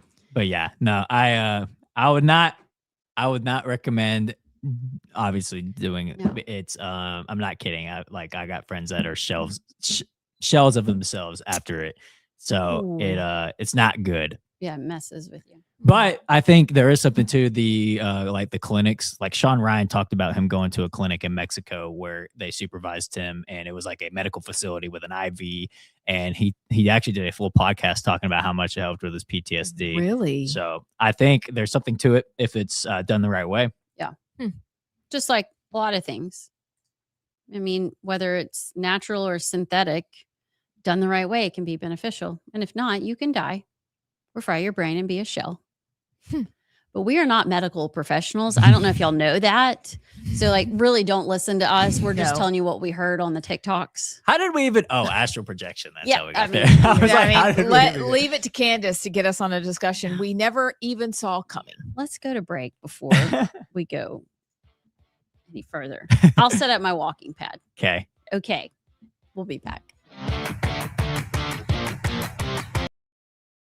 Massey, a moron at the National Prayer Breakfast. That's the thing. It was this morning. Now, no matter what we do, this moron, no matter what it is, we could put them all together. I think, Mike, what would you say the top 5 things? Name them.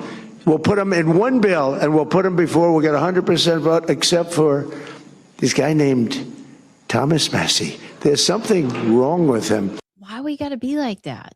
Yeah. I guess because I thought Massey did the right thing. We were calling all of Congress out yesterday for allowing, what was it, $1.3 trillion to go to scholarships for higher education for underprivileged kids in Egypt. And that's what Trump is saying. Massey's a terrible person. Massey went through, he voted, or he put an amendment out to make it so the government can't put a kill switch on your car. Congress voted it down. The Republican majority voted it down. So why is he an idiot? And even if Well, he said moron. I'm sorry. Is there a difference? Probably technically, but I don't know. Hey, I'm just Siri. making fun. This is What's the difference between a moron and an idiot? According to Merriam-Webster, an idiot is a foolish or stupid person, while a moron is a mildly mentally retarded person.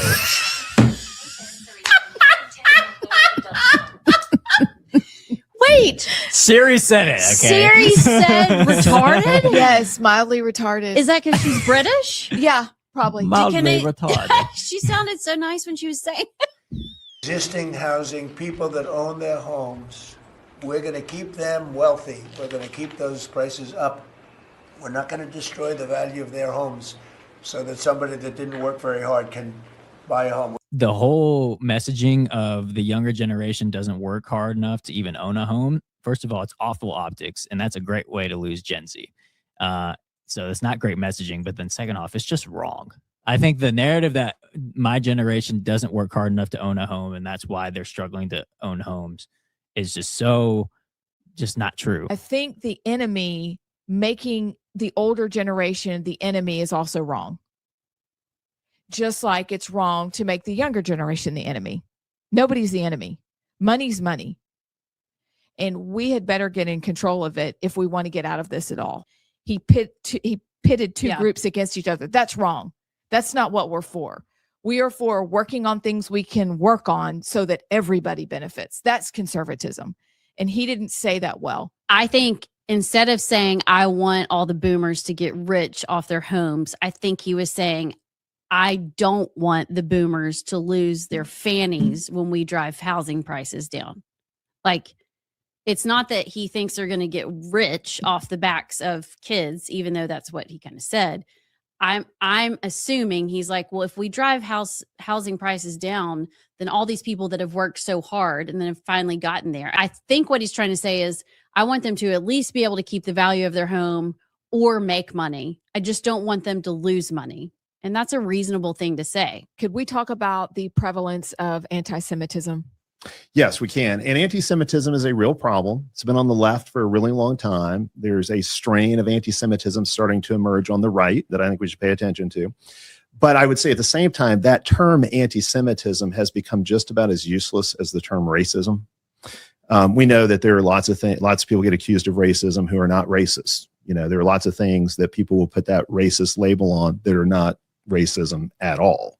And the same kind of thing can happen with anti-Semitism. If you say what I said a few minutes ago, which is that Jews have to believe in Jesus to be saved, there are people who will say that's anti-Semitic. You say that Jews have to trust in Jesus to find salvation. Some people will say that's anti-Semitic. So we have to be very discerning here about what's actually being talked about. I would say that the flip side of that is if you say Jews can't be saved, for example, like Jews just can't be saved for whatever reason, that the branches on the tree of the covenant that were broken out can't be grafted back in, that would truly be anti-Semitic. If you say that Jews are uniquely malevolent and you use them as a scapegoat and blame them for all the problems, say, of Western society, or you think that, Jews absolutely run the world and control everything. I mean, there are some of these, there are people who will say things like that. That could verge over into a kind of anti-Semitism. If you refuse to acknowledge the good contributions that Jews have made, that could be a form of anti-Semitism. But a lot of things that get labeled anti-Semitism are not anti-Semitism. Criticizing the nation of Israel is not anti-Semitic. Questioning our nation's foreign policy towards Israel is not anti-Semitic. In the Bible, there's a long history of criticizing the Jewish people. Just read the prophets. Look at Jesus, look at Paul, and these are Jews who are criticizing other Jews for their unfaithfulness to God. They're not anti-Semitic. It's not an issue of. Welcome back. This is our last little bit on a Friday. So before we do Would You Rather, a couple of fun housekeeping notes. So you need to watch the hockey documentary on Netflix, the 1980 Miracle, as the Olympics are starting next week. Wait, really? Yeah. I had no idea. Yeah. So the hockey team story is amazing. And they have all the guys that are still alive in it. And it was great. Or Rise of the 49ers. That's a series. That's also really great. Thought you guys would enjoy that for the weekend. Do we have any text? We actually have one good text we'll read before Would You Rather. Allie from Athens says, guys, you must absolutely go see the movie Still Hope. I've seen it 2 times in 1 week, and I'm planning on seeing it again. Your opportunities to do so are tonight and Saturday night, Monday night, and Tuesday night. Says they're not showing it on Super Bowl Sunday, which might be because apparently Super Bowl Sunday is the busiest day of the year for human trafficking. Yeah. Oh, my word. It's true. Why is that? Lots of people coming from lots of different places, and lots of people that are there would like. That's sad. Yeah, it is. Also, we'll read Brad from Cramstone real quick. It says, please don't confuse Candace Owens with artificial intelligence. That was definitely genuine stupidity. Yes. Very much so. Okay, we're switching wheels. Okay, we're going with a new You don't wheel. like the wheel? Okay. We're going to a new one, and I don't know if this one makes a noise. Oh, sounds like a machine gun. Wow, that's actually pretty cool. Would you rather smash every plate you touch or get a lip piercing that can never be removed? Those aren't even related. These are terrible. We'll do one more and then Smash every plate you touch? would you rather have taste buds all over your hands or only be able to drink cold coffee and eat sugar lumps for the rest of your life? Okay, we're changing wheels. This is bad. That's more of a like junior high wheel. Yeah, we need a mature. Would you Can you rather? imagine having Taste buds in your hands? Oh, think how awful that would be. Yeah, everything. Everything you touch. The gas pump. Ooh. Would you rather eat cat food or eat dog food? Cat food because it's sweeter. How do you know? Because I had a kid who liked to eat cat food. Oh, really? When they Did were she very taste little. test it? She just, dogs like cat food better. That is true. So I'd say cat food because it's sweeter, but it's all gross. And it's smaller. Yeah, one time, when you down. have a bunch of kids. Yeah. And somebody's like, hey, she's eating cat food. And I'm like, whatever. Okay. She didn't die. She didn't die. She only had a few bites. Yeah, I guess I'll go cat food. Okay, I looked up 50 funny political would you rather questions to see what we got here. Let's see.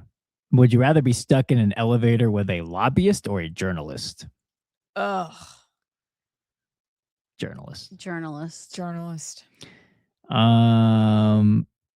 Would you rather, let's see. Would you rather have a political scandal about eating too much pizza or never eating pizza at all? Ooh, too much. Yeah, too much.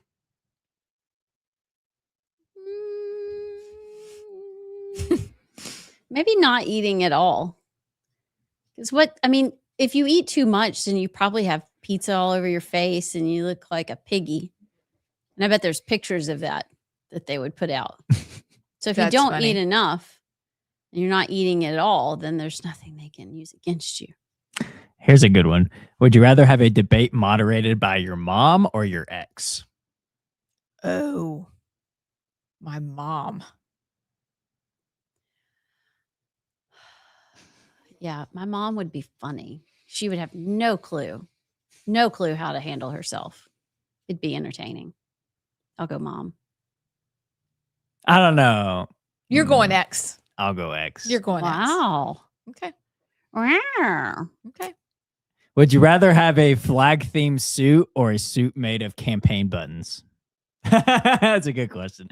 Flag themed suit. Yeah, a flag-themed suit for sure. I think the campaign buttons would be more interesting. I mean, it would be more interesting, but you have to walk around with, like, are they clipped on with the pen or are they just the logos that are? No, I think it's like the pin, like buttons. Yeah, that would hurt. Yeah, that would hurt. Yeah, okay, we'll go with flag. Let's see. Would you rather have to run for office with your best friend or your worst enemy as your running mate? As your running mate. As your running mate. Best friend, duh. Yeah, but that's kind of like when you live with your best friend in college and you end up not being best friends. See, I never did that. So yeah, it's a good point. I always told my kids, like, don't room with your best friend. I roomed with my best friend. I told Molly the and same you left thing. college. No, he wasn't my best friend going into it, but he became my best friend after it. So yeah. I think that's different. But running with your worst enemy, that would be terrible too. Ooh, uncomfortable. I guess you got to give the bestie a try. Okay, one more real quick before we go. Would you rather have to give a speech while wearing roller skates or while riding a unicycle? Roller skates. Roller skates. I can't ride a unicycle. I can't either.